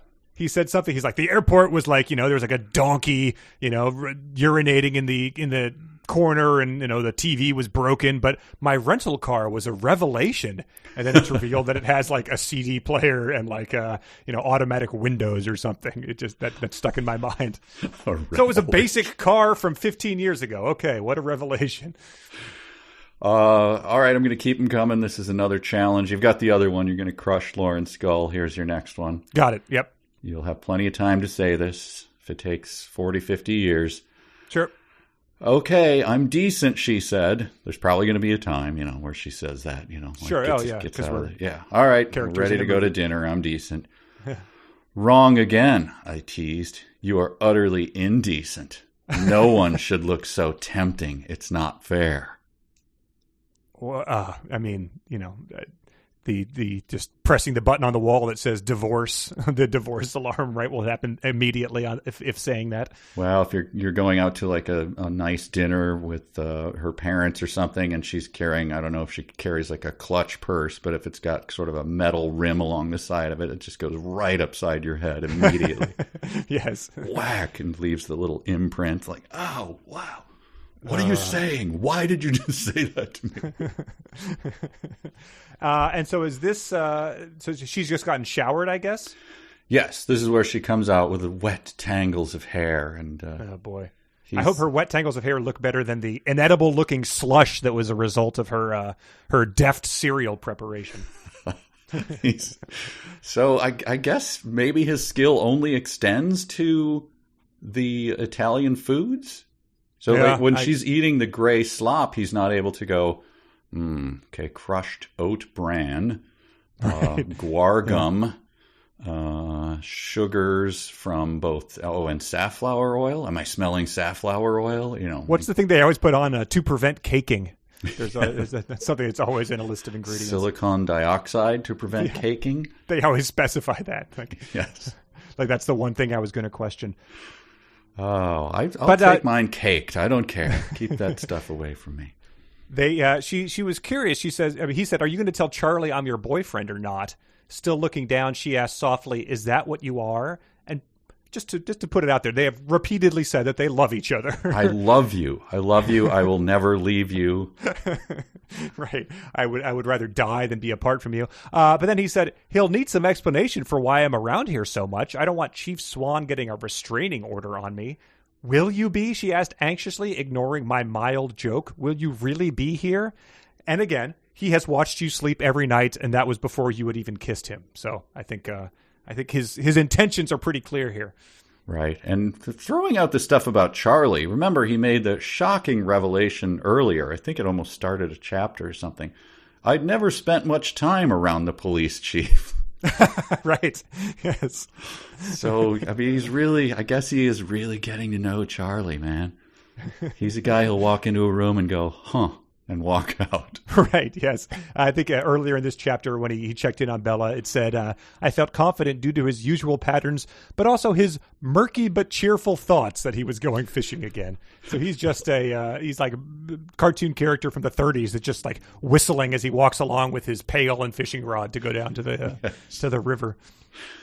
And then we get to, this is a big moment. Oh, my God. He kisses her. It's a super long description. Look it up if you need it.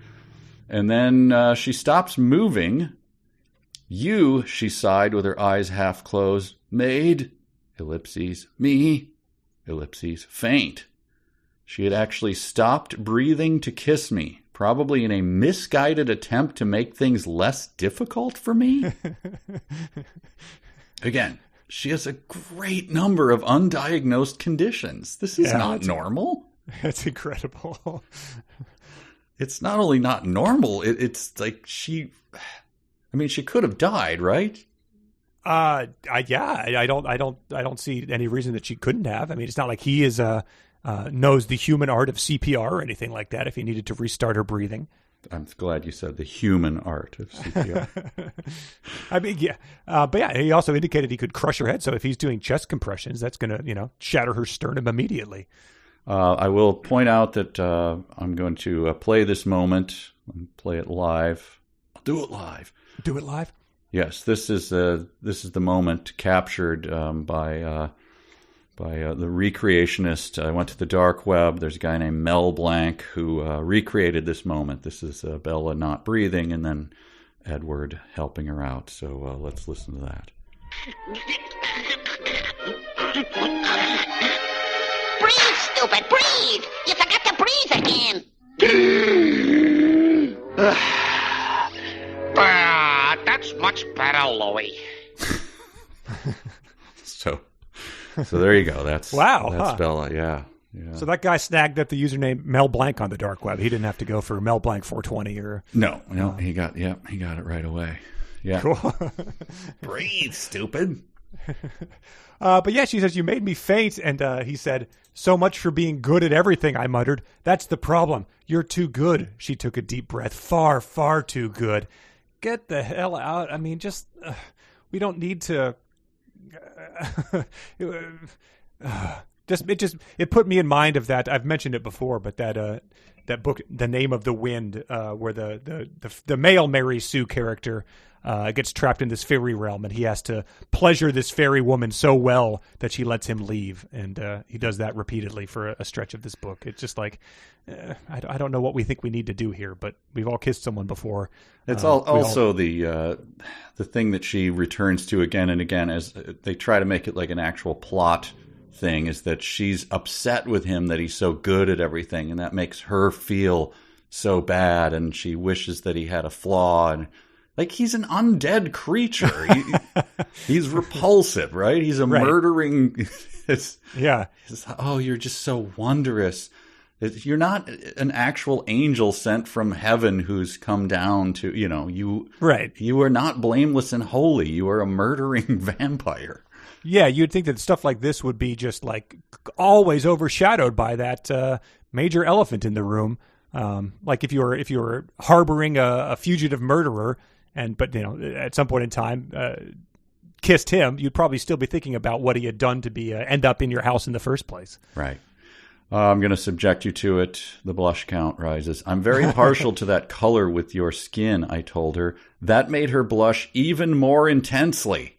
Wow. So she is like, what do you call that when you have the cells that are, chromatic cells where, like a lizard, you step over a certain leaf and she can just do that. She just has that.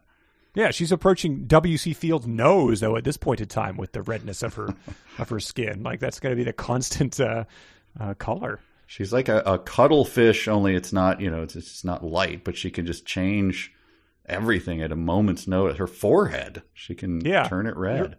Or she's like one of those like wake up lamps that gradually, simulate the sun rising in your room. But she's just, the regulator switch broke on it. So she's constantly just approaching like the actual, tone and heat of the sun in her face. Right.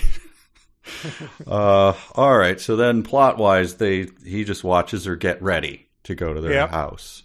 Yeah, I didn't take any notes there. I have a one that I like quite a bit from their actual drive to the house. Oh, okay. My next one comes once they're at the house. So what do you got for me? This one's good because this had been my big question too. Esme had excellent taste, so I knew the house was objectively beautiful. But would Bella see a structure that was trapped in time, that belonged to another era, yet was clearly new and strong, as if we've traveled backward in time to find it, rather than it aging forward to us? Will Bella see that? I was just like, I was up at night wondering whether she would see it's just such a very strange, stupid way to describe them approaching their house, as if Bella's going to give a damn what the house looks like. Yeah, this is the person who just minutes ago was slopping down off-brand Cheerios. I don't think you've got anything to worry about. Oh, this house. I have so many thoughts about it. Yeah, because I assume she must know. I mean, I guess she knows they have a couple nice cars. If they've been alive for hundreds of years, my assumption would be, you've probably amassed quite a bit of wealth. So your dad's a doctor in the first place, so I'm going to assume it's a nice house. Right. So they get there, and Carlisle and Esme are standing out front like it's like a 1950s, tableau or something in their house. And so this presents a sonic challenge for you. Oh, boy. This is Edward talking to them. Carlisle, Esme, this is Bella. I wondered whether Bella heard the note of pride in my voice as I introduced her. Oh, man. That's not. All right. Okay. Carlisle, Esme, this is Bella. So there's just a note. There's a note of pride. It was the whole thing wasn't. It was on the is. Yeah, well, yeah. It's it wasn't sustained throughout. It was a prideful is. Well, I go back with your scene partner and work on that. And should I hit this maybe? This. Give it one more. Is Bella? Give it one more try. Carlisle, Esme, this is Bella. Dear Lord. All right. Prideful Esme. Okay. All right. Well, Esme is on board very quickly, and she escalates her feelings extremely quick in this first meeting over the course of maybe a page and a half. She got these reactions. I think she's all reading Edward's thoughts. I mean, Edward's reading her thoughts at this point in time. She strongly needs to settle down with these. She gives her she gives him a "she's darling," and then very soon after an "I adore her," and then all the way up to "she's perfect." Mm-hmm. And then Alice comes along and says this out loud. She says, "You smell nice. I never noticed before." And she also says, Esme says, "Thank you for bringing her to see me." Right. Like she's a principal or something. Weird. Yeah, so Esme is in without a doubt. She has not a hint of this is the greatest person she's ever met. Right. And Esme, do we know her back? How old is Esme? I'm not sure. Just she fell off a cliff, but we didn't know anything more about that. I don't know if she was like taking a selfie or drunk, or we just know that she did. She was on an expedition with Teddy Roosevelt or something. Right. Yes. And yet Bella's the finest person she's ever met. Thank you for bringing her to me. This is I enjoyed this as well, just from a things no human would ever say standpoint. Do you play? Esme asked, and I glanced over to see that Bella was eyeing my piano. Bella shook her head. Not at all, but it's so beautiful. Is it yours? So, like, she spotted a piano in this family's household and has asked a specific person if it was hers. Like, we grew up with a piano in our basement, and if a friend ever came over and asked me if it was mine, I would be like, I don't understand. It's here. Like, do you mean that if we're renting it? Like, it doesn't specifically belong to anyone. It's in the center of our house. There's a lot of, coughing and shuffling of feet, and right. And a truck pulls up, Gary's pianos, and the guy, looks through the window. They're all like, get down. Taps his watch, yeah. First of the month's approaching. Gary's piano, Repo Depot. It's kind of ours. Sure, yeah. I mean, we're in possession of it at this moment. Do you need any more information? I hope not. Speaking of cartoon characters, we get this. Oh gosh, who is this? Must be Alice, right? Then she really ran, not in a human way, down the steps and hurtled to a stop just inches from Bella. So she road runnered. Meep, yeah. Right, and did the... Yeah, I think that's the, that's the Benny Hill run from the movie, I guess. You just sort of, you dash like that. But I guess that's, they're letting Bella in to their, how they really interact with each other. But wouldn't there'd be a little off-putting, wouldn't it? I mean, I guess she's seen him move like that, but it would be if someone just appeared in front of your face, whoosh. Yeah. Just inches from Bella, you'd be like, "Oh, it's okay. Are we doing this? All right." Right. Yeah. I mean, the cliche of bringing home a boyfriend or a girlfriend to meet the parents or something like that is well established, and usually you're on your best behavior. It's not the dad doesn't greet you wearing a giant foam cowboy hat and blaring an air horn or anything. Yeah, brother comes in and snaps you with a towel or something. You'd be like, "Oh, okay." Right. I don't feel welcome. Yeah, all right. This is odd. But he plays her, he starts playing for her, and she's upset by that. Yeah, on the piano. Yes. Because he says it was a song that she inspired or something? Well, no, he starts playing something that he had written already, and then he couldn't figure out. He was doing the thing again, like, oh no, she's not liking it as much as I thought she was going to like the thing that I'm playing. And it was because it was just something that was too impressive. Okay. He's too perfect, just like his kisses. Yes. So she was upset by the fact that he was playing, I don't know, was he playing the, what is it, the most difficult piece, Ravel, like the Spirit of the Devil or La Nuit, I don't know what it is. Anyway, okay. People play it and you kind of go, all right, you impressed me, but everybody plays that because... Right, like a Steve Vai solo or something like that. Just like, a technically impressive guitar solo. They're like, well, I don't want to listen to this. Right, yeah. So I guess he was doing that and that upset her. So he starts playing his thing. And then he says, I found myself in the middle of the bleakest moment. The moment when the obvious truth was unavoidable. Bella was perfect as she was. Any interference from my world was a tragedy. So that was in the music. That was the part that he's playing, which is called, that's serial music. It's called when you, speaking of serial, when you, when you're trying to make something very specific, in the music. Provoke a reaction? Well, it's supposed to represent something very specific. And, we've all heard that you hear something that's supposed to be, that's where Harlequin comes in and begins his dance. I did not get that at all. But he's expecting this to be got by Bella. But I just had hoped that at that moment he was like doing variations on, Heart and Soul or Chopsticks or something. Like, this was the part where any interference from my world was a tragedy. Ding, ding, ding, ding, ding, ding, ding, ding, ding, ding. Or the thing where you rub your knuckles along the black keys. Charlie's outside giving 2 thumbs up. Sweet. Sounds great to me. He's good. Play Steve Vai next. But then he says something that was inspired by her, which I took to be like, when a brewery makes a beer that's like, this is inspired by, Miles Davis, or this was inspired by Metallica's Ride the Lightning album. It's like, you just wanted to name it that so that people would buy it because they like the album. Like, settle the hell down.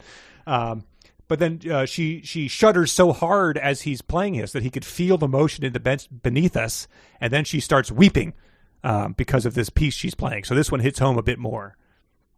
And he sees her weeping, and he does something that, if he's trying to convince her that he's just a normal dude that she shouldn't fear, this is possibly the least best way to go about it. Oh, well, by the way, no, before you do it, just know that this is also on your list of things to do to Lauren before in your shared lifetime together. So now continue on. Okay. One tear still glistened in the corner of her left eye, shining in the brightness of the room. A tiny, clear piece of her, an ephemeral diamond. Acting on some strange instinct, I reached out to catch it with my fingertip. Round on my skin, it sparkled as my hand moved. I swiftly touched my finger to my tongue, tasting her tear, absorbing this minute particle of her. And then a few sentences later, I swallowed Bella's tear. Perhaps it would never leave my body. After she left me, after all the lonely years had passed, maybe I would always have this piece of her inside me. And so I assume by the time he's done thinking that, he's got his eyes pressed closed, tasting her tear, and she has left a trail of dust out the door as he's, savoring her tear like a sniffed a report or something. In keeping with the cartoon theme that this episode has apparently gone down, yes, there's a Bella-shaped hole in the wall with her arms out at either side. Amazing. The creepiest garbage you could imagine. That would be great. And then, Lauren turns to you and goes, "What in the name of God are you doing?" And it's like, what? I'm just taking a piece of you and absorbing a minute particle of you. What? God, okay, let's go to Applebee's. Jeez. Yeah, I guess, yeah. I mean, so we love each other differently. Oh, boy. Well,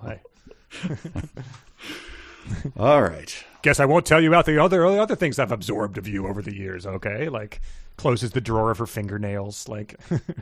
Have you been watching me sleep? I'm sorry, okay? If I read books for this terrible podcast with Mike and then want to enact everything in them. I guess our love language is just a little bit different. Now let's go to Red Lobster before the space shuttle launch on Halloween. There is a space shuttle launch on Halloween this year. Get out. It is Dale M. Courtney unapproved. Yeah, it's going to be very eerie. We got to keep an eye out for it. Holy cow. Yeah. That is very eerie. A shiver just ran down me so much that Bridget felt it in the other room. Oh, my gosh. Oh, SpaceX to launch next NASA astronaut mission to the ISS on Halloween. So keep an eye out. So then we get into a little more... we get the hint of Carlisle? The Carlisle. Yes. I have only really one big note about that, but the backstory is he was born in London in the 1640s. Edward says they don't know exactly when because timekeeping was not as precise, but it was just before Cromwell's rule. Mm-hmm. And then he was with some villagers who I assumed what were meant to envision as a Frankenstein torch and pitchfork mob to go out because a vampire was all around. And they chased this vampire away, but he got bit by the vampire, and so that turned him into a vampire. Correct. But it did have this very peculiar turn of phrase, which multiple people wrote in about, so we'll share it in real time, I think, here. Carlisle had theorized that the vampire was hoping to drain them all, but he chose self-preservation over a more bounteous meal, grabbing the men he could carry and running. It was not self-preservation from the mob, of course. Those 50 men with their crude weapons were no more dangerous to him than a kaleidoscope of butterflies. Mm-hmm. So that's like a match game-esque metaphor where someone filled in, they are no more dangerous to him than blank. And then Charles Nelson Riley said kaleidoscope of butterflies, and people are like, what the hell? No, of course they didn't say that. I said kaleidoscope of butterflies. I'm wearing a different shirt today. That's why. But I don't know if that's just vampires being bad with metaphors. Because it wasn't something I'd ever heard of. And a reader named Hayden wrote in and said, this made me look up what a grouping of butterflies is called, like, a pod of whales or a murder of crows. And he thought that maybe a group of butterflies is called a kaleidoscope. And when I read the sentence, it just stuck out due to my ignorance. Nope! A group of butterflies is called a flutter. But then he Googled it, and the phrase kaleidoscope of butterflies, the two hits, the first one was a writing prompt blog that used this term written in 2016. So maybe she found it too. Oh, those are the only two? I forget what the other one was. I think I didn't jot down what the other one was, but it's called Lepidopterophobia and a Kaleidoscope of Butterflies by Lisa on the page Lisa's Rightopia. Good heavens. Yep. I don't know. We should let her know that maybe there's no comments on it, so maybe I'll let her know that Kaleidoscope of Butterflies turned up in Midnight Sun. Yeah, I do love, 13 pages lying in a field, 6 pages eating a bowl of cereal, 1 paragraph. He was the only son of an Anglican pastor. His mother died giving birth. His father was intolerant. The Protestants came into power. Persecution of Roman Catholics. Henry VIII, yada, yada, yada. Believed very strongly in the reality of evil. He led hunts for witches, werewolves, and vampires. Okay. Question, point of order. Vampires are real, so he believed in them because they're real. Right. So he's on the right track, which leads me to go back a couple words. Witches, werewolves, he was on the right track there. He seemed like he was doing pretty well. Right, yeah, no kidding. Yeah, witches. I know that werewolves come up in here later, but are there covens of witches somewhere? You know what? I don't know, now that I think. I thought there was. I thought they were an enemy, but I may be thinking of some other world of fiction. But, sure. So he was actually doing something about it. So he was a good man. Right. He was gathering groups of people, but it just gets sort of like, he believed in all this garbage. Like, what? You are... Yeah, dismissive. We've been led to believe by popular culture that, everyone back in those days was, my corn failed, like witch, vampire, all of the above type of thing. So it doesn't seem like he's doing anything out of the ordinary. Like townsfolk were always raring to go burn something or someone. Right. Yeah, but they were correct. Here's the so this is sort of casually mentioned. This is Carlisle theorizing again about like vampire conversion. Mm-hmm. That, if you... so when he created his first son, he chose to imitate his own wounds.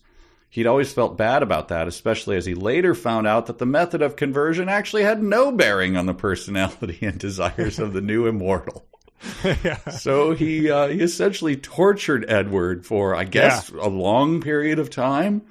Like, no, it's better this way. Don't take that Advil. This is this is the good way to you'll be a better person for it. Like, oh my God, I'm in pain. This hurts. Like, nope. This is the way.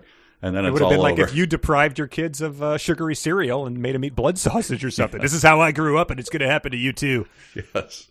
And then when it's all over, like, oh, Huh. I was wrong about that.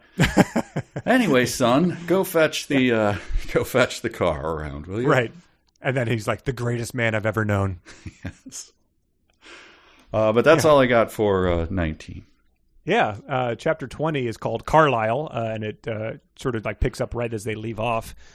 They go over to Carlisle's office, and he promptly leaves. He says he has to like go into the office or something. So maybe this wasn't the best day to pick to meet the family, because they all seem to sort of just like be doing their own thing as opposed to having lunch or sitting down and chatting or anything. He says that he thought they did it to give them privacy, but that they knew that they were meeting them. So it's anyway. It's in a field for 5 hours as she's gurgling her stomach. Like that's privacy has been had and will not be an issue throughout the rest of the series. Right. He makes this observation, and it's only in chapter 20. We were so different. Though we'd once belonged to the same species, we shared only a few superficial traits now. Yeah. Get away from her. Why are you... Yeah, and they are superficial as hell. Like listening to Linkin Park and listening to the Debussy. Like, yes, that was the other. Superficial as hell. Yeah, literally nothing else. And so he's making a giant mistake. He acknowledges it and just keeps plunging on in. So. Right. So they look around Carlisle's office to his photos and awards and knickknacks and stuff, and just sort of talk about a little more of his backstory. They say that he had tried to kill himself a lot once he became a vampire before he learned to live with it. And he says, there are very few ways we can be killed. And she opens her mouth to ask the most obvious follow-up, but I spoke quickly to distract her. So, again, annoying that you can't, they won't fill us in on how that works. And but my favorite exchange was this one. They point out a picture. He says he left England and moved to France, but he says he swam there. And Bella says, he swam to France? She interrupted, disbelieving. And he responds, people swim the channel all the time, Bella, I pointed out. Oh, that's true, I guess. It just sounded funny in that context. Go on. So that's just a wonderful exchange by our lovebirds. Right. It had been, we used to run from Knoxville to New Orleans every evening. What? Yeah, it took us 20 minutes. Oh, okay, go on. Yeah, go on. But I like that I puzzled this, tried to think about this. He looks at the first one and he says something like, oh, the London of my youth, 1650s or whatever. Mm-hmm. So is that his accent? Huh. I know there's a lot of theorizing, in the time of Shakespeare. What did a British accent sound like? True, yeah. Huh. And I believe that they have settled upon the fact that it kind of sounds like an American accent now. Wow. Where it's flatter and that the British accent changed over time to sort of distinguish itself from the lower classes, the upper class accent. Wow, that's fascinating. So yeah, Carlisle holds the key. I guess Carlisle, he's fine. He doesn't have to. But I was just thinking it was funny if he had to sort of suppress his. Oh yes, the London of my youth. I mean the London of my youth. Yeah. Right. As he's treating a bear attack victim or something like that. Yes. There's nothing I can do for him, Rosa. I mean, nope, he's gonna bleed out. Oh well. But then I liked this too. They talk a little about the Volturi, who I don't know if we're going to meet in this one, but sort of the Volturi wouldn't let him kill himself. But there's a huge insult out of nowhere when they say he was studying in Italy when he discovered the others there. They were much more civilized and educated than the wraiths of the London sewers. So I just imagine the wraiths of the London sewers just being like, we're just trying to lead our life, man. I mean, clearly we've been dealt a hard hand here. One, we're living in the sewer. Two, we're wraiths. Like, what kind of civilization do you expect out of us in this situation? Yeah, so he goes over there, and there's beauty marks, powdered wigs, right, frilly handkerchiefs, foppery. Yeah. No, he's come at last. Oh, how wonderful! Whoa, this is way better than living in a sewer. Like, okay, well, that goes without saying. You don't need to rub our faces in it.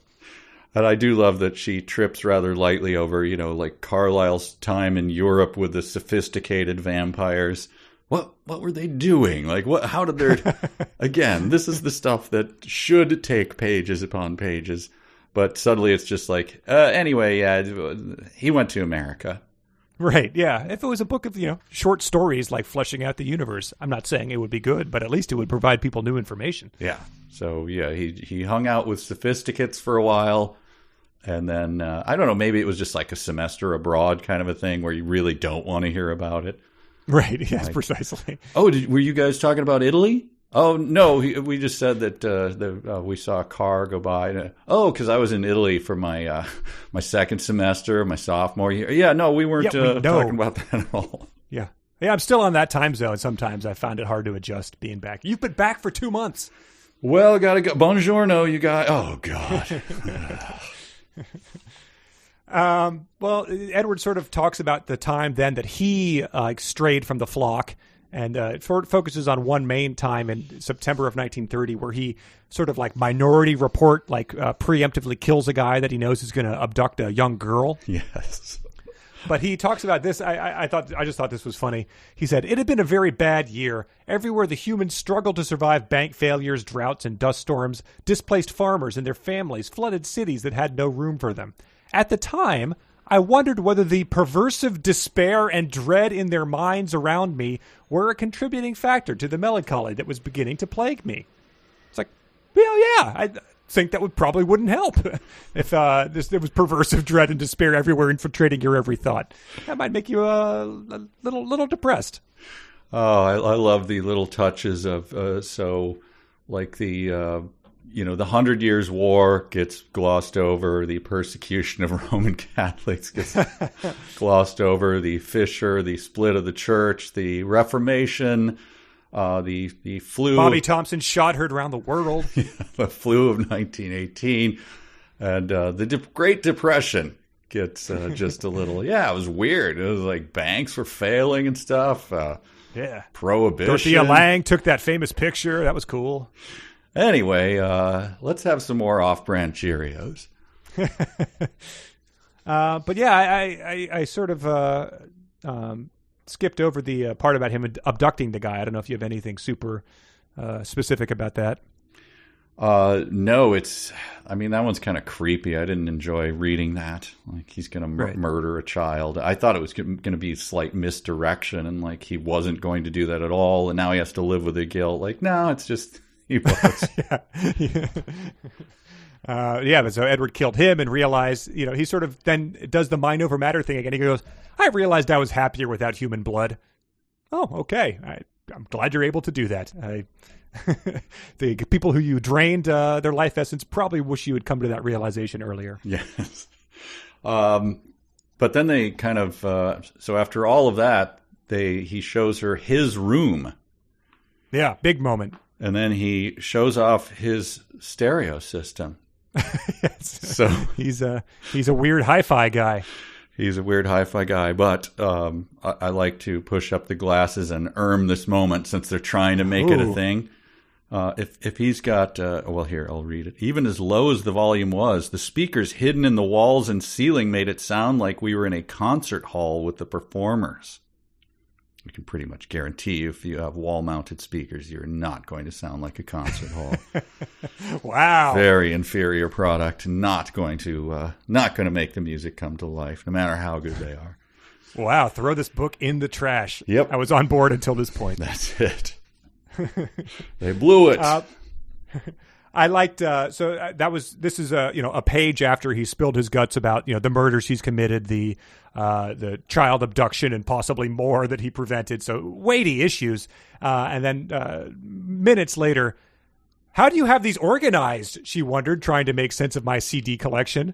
My mind was so caught up by the pleasure of having her here it took me a second to respond. By year, and then by personal preference within that frame. Oh, now I see that. I do see that the Jimi Hendrix CDs are spaced out from the semisonic CDs by decade. Okay, now I'm picking up on that now. How else? It would either be alphabetical or by that, I'm guessing. Right. here's my final thing, and it is a final challenge to you. It's a little bit longer, but you're going to have to do this to Lauren before. Man, I've got a busy. You're going to be busy. You have lots of time. Yeah. I smiled, showing too much of my teeth. You really shouldn't have said that. She'd asked to see me hunt, after all. I coiled into a parody of my actual hunting stance, a loose, playful version. Exposing even more of my teeth, I growled softly. It was almost a purr. You got that? You got that down?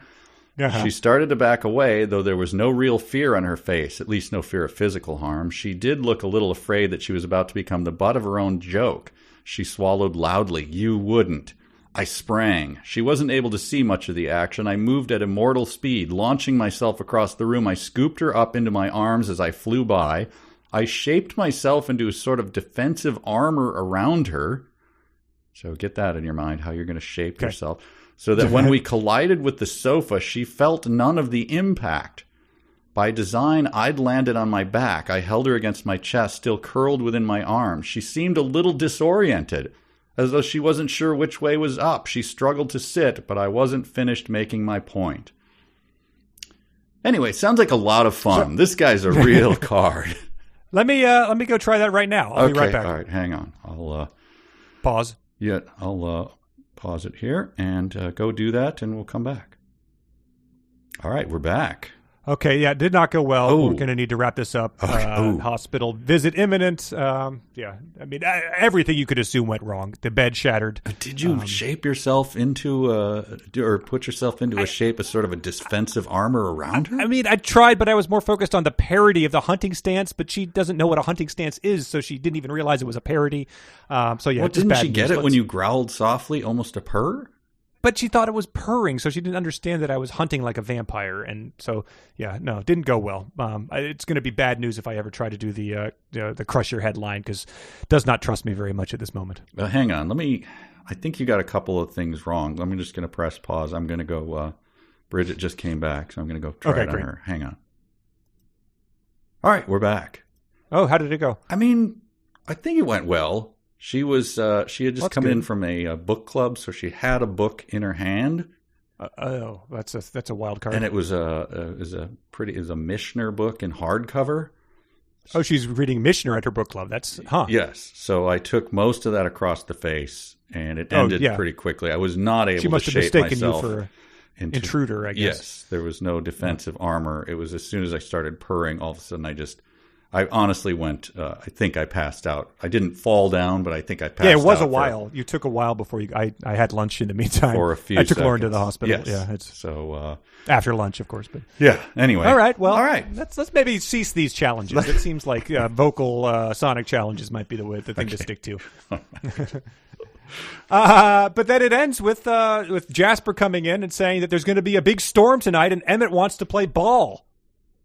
So it ends with them saying we have to wait for thunder to play ball, and vampires like baseball. It's the American pastime, and yeah, I was so disappointed that that's where this week stopped. But that's what we have to look forward to next time. This was, of course, a major scene in the movie, but I sort of assumed it was like, the producers being like, most of this book is them like looking at each other. So we need some sort of action scene. And so they grafted this into it, like a Star Wars pod race or some garbage like that, like a set piece. But I guess this is a major part of the first book and they're going to reprise it again in this one. This is the most puzzling thing. I don't know. We talked a little bit about beforehand, but is this some analogy that I'm missing? Is it just it's just a bad joke, right? Let's just do vampire bat. I mean, that's first grade level. Yeah. If it is a bad joke, Occam's razor. It's her trying to be funny, and it's just not. But the storm. Why do they need the storm? By the way, they come in and announce this, and they talk about we got to go play. We got to go play. We're going to do this. We got to wait for thunder. She's like, "Will I need an umbrella?" Blah blah blah. It goes on, and then finally she says, "What will we be playing?" Right. Why is this your last question? That's a very, yeah. What will we be playing? Yeah, what was she assuming the whole time? Will I need an umbrella? Will I need a lacrosse stick? Will I need beer league kickball? What do we? The Mesoamerican ball game where the losers, get beheaded. Yeah, the one the one they play in the mountains where they put the goat on the horse, the goat carcass, and then they try to steal the goat from the other team. Will I need a dead goat? Is her question. Anyway, right? Because they do say ball. They keep saying ball, which you would never. I mean, unless you're playing stickball at the same time that Bobby Thompson hit a shot heard around the world, you probably would specify to your brother what you were going to play. Right. But she does, to her credit, she does look at him skeptically. Vampires like baseball? Boing. Like, yeah, right. Yeah. Loathsome. Well, so we do have that to look forward to. I am curious how long that is going to take up compared to the other action scenes, like her making breakfast or him looking at her in a field. So, but exciting. To be clear, she's going to be watching. She's not going to be participating, right? Yeah, I don't think she's allowed. I think it would just be it would be like having a 5-year-old on your team if you're actually competing. Oh, yes. Someone might reach out to tag her and crush her skull. So that'll make SportsCenter's bottom 10 of the night. Yeah. All right, there we go. Yeah, that was a hefty chunk, but we still have some emails to read. All right. What do we get wrong, people? Tell us what we got wrong. What do we blow again? Yeah. Well, not too much, but people have written in to confirm some questions we had and to share some darkly funny experiences. So this first one is from Jeffrey. He says, so Twilight was, according to Goodreads, 501 pages long. This book, M-, despite being the same effing story, M-, is 662 pages long. Twilight was the shortest of her books. At this rate, her retelling of Breaking Dawn is going to clock in right at around 1,000 pages. And hey, why wouldn't it? It's not like she has a freaking editor or anything. So yeah, she's sort of like our podcast length. It just keeps spiraling higher and higher. We try to control it. I don't know what happens. I don't know what we can do. I know. This next email is from David. I have just finished the most recent episode. It was great to hear about other people's stories of Lorenzo's oil. That's probably a sentence that's never been written before. I have my own experience with the movie. I taught high school years ago. I was the special ed teacher in a co-taught freshman bio class. My co-teacher loved Lorenzo's oil and showed it in class. I suspect this was because it took many class periods to finish.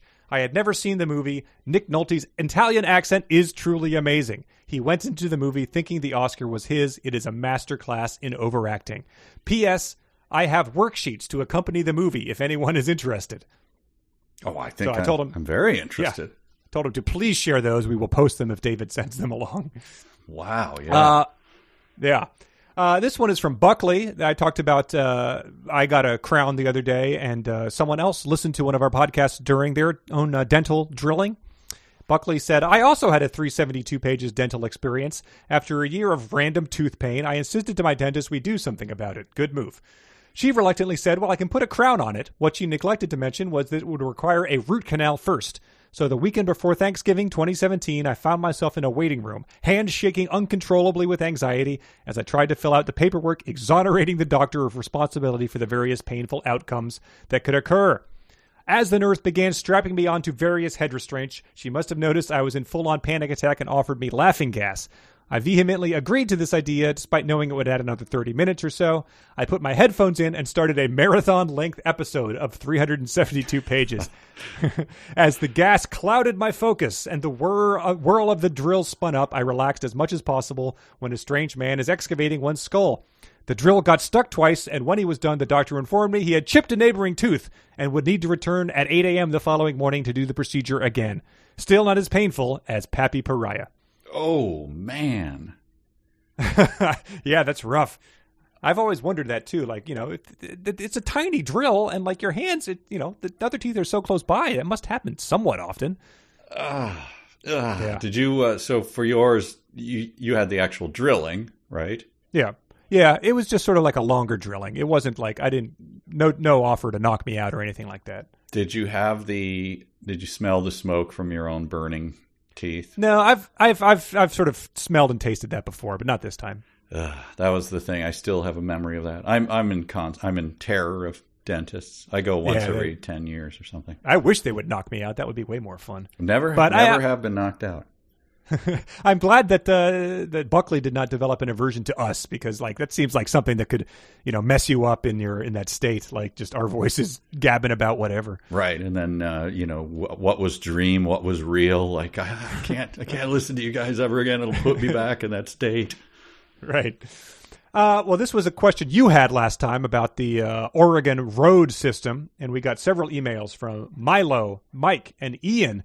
All wrote in to confirm to us what you were saying. I'll just read Milo's email. It was the first one I got.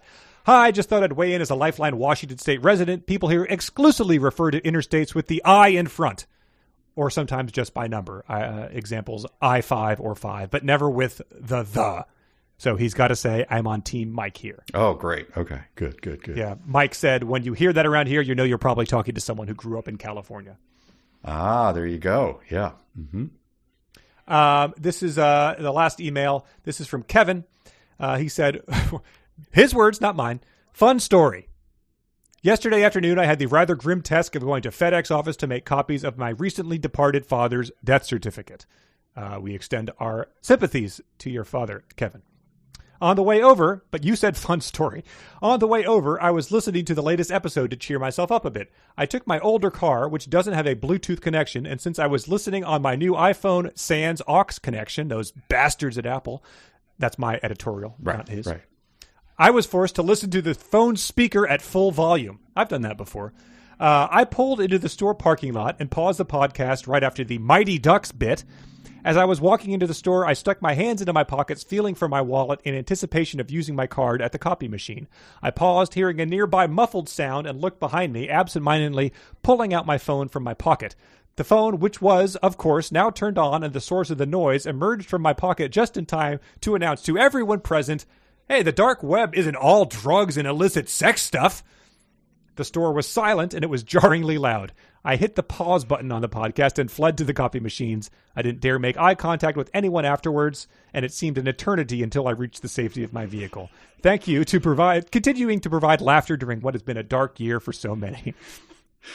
Oh, dear. I don't know where that rates on the random samples you could be hearing out of here. I suppose there's probably been worse stuff, but also better stuff you could have heard us talking about. I got hung up on the fact that he talked about the Mighty Ducks bit. I didn't. That was just. Yeah, I don't know what that means. I assume he's talking about your attempt at scholarly recreation. Recreation. Yeah. Huh.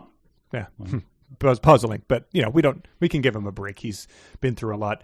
But he also adds, P.S. I would be remiss if I didn't take this opportunity to address an open grievance. I, along with a few other fanfic authors, were never given credit on air for our episode 12 Armada submission. So this is a 3-year simmering grievance. He said, seriously, listen again if you don't believe me. I believe you. It seems like something we probably weren't giving credit maybe in those early days. He says, we were only one of a handful to make Conor squirm segments, and if my evaluation carries any weight, we were among the finest. So, all right, there's your credit. You got credit for episode 12 Armada fanfic submissions. Hope you're happy. Wow. Ending it on a aggressive tone. Me or him. Calling him a jackal, basically. But yeah, thanks to everyone who wrote in with their emails. Thanks to everyone who confirms your suspicions and shares the stories of their own discomfort and humiliation for our all communal benefit. We're all in this together reading these books, so it's always good to hear about other people's experiences. I'm always a big fan of the random room got quiet and I said X or everything went quiet and why. Those are I've had a few good ones myself, so someday an entire podcast devoted to the things that suddenly got blurted out while everything got quiet is always good. Deep shame. Yes. All right, well, speaking of blurting dumb things out, let's conclude with the dumb sentence of the week. A sentence begins with a capital letter. A capital letter is a letter that's big. A capital letter is not a small letter. A capital letter is big, big, big. A sentence ends with a period or an exclamation. All right, you start. I'm going to search for mine. I think some of them were burned, so we'll see. All right. The first one we have is from Amanda, who submitted, I didn't believe I would ever find someone I wanted to be with in another way than my brothers and sisters. And she just submitted, huh? It is sort of Bob Cranian in its construction. This one is from Cynthia. I thought of pomegranate seeds for the first time in a while. Wow.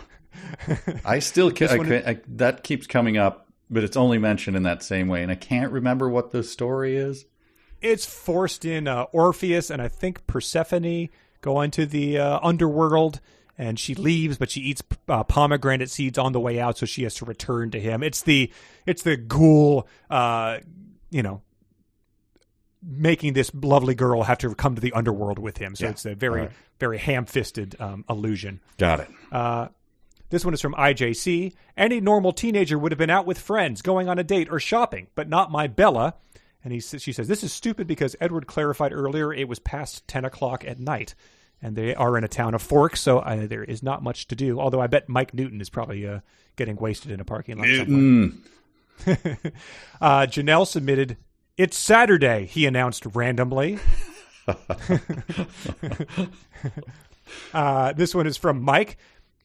Edward, she stage whispered.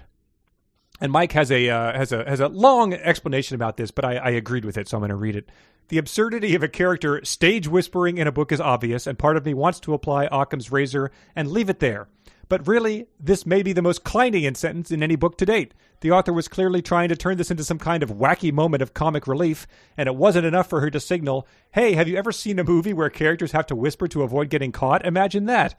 No, she also had to present it in a way to convey, also, be sure to imagine it with all the conventions of a romantic comedy because I don't know how to write that, but that's what I'm going for, so just envision it that way.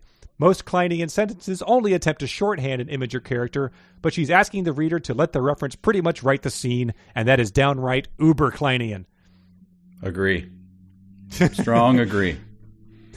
Harris submitted the kaleidoscope of butterflies sentence. Lucas submitted, Charlie rose not too long after I'd returned. And he said, the sentence itself is fine, but those first two words are unfortunate. Yeah. Andrew submitted, I had just mentally committed to total honesty, but I realize now that there would have to be limits. He said, telling Bella your age should not make you question your dedication to honesty, Mr. I watch you sleep at night while inhaling your scent. This is one I missed, but multiple people submitted it. Heather and Hayden both submitted, her heart thudded, sounding confused. Whoa.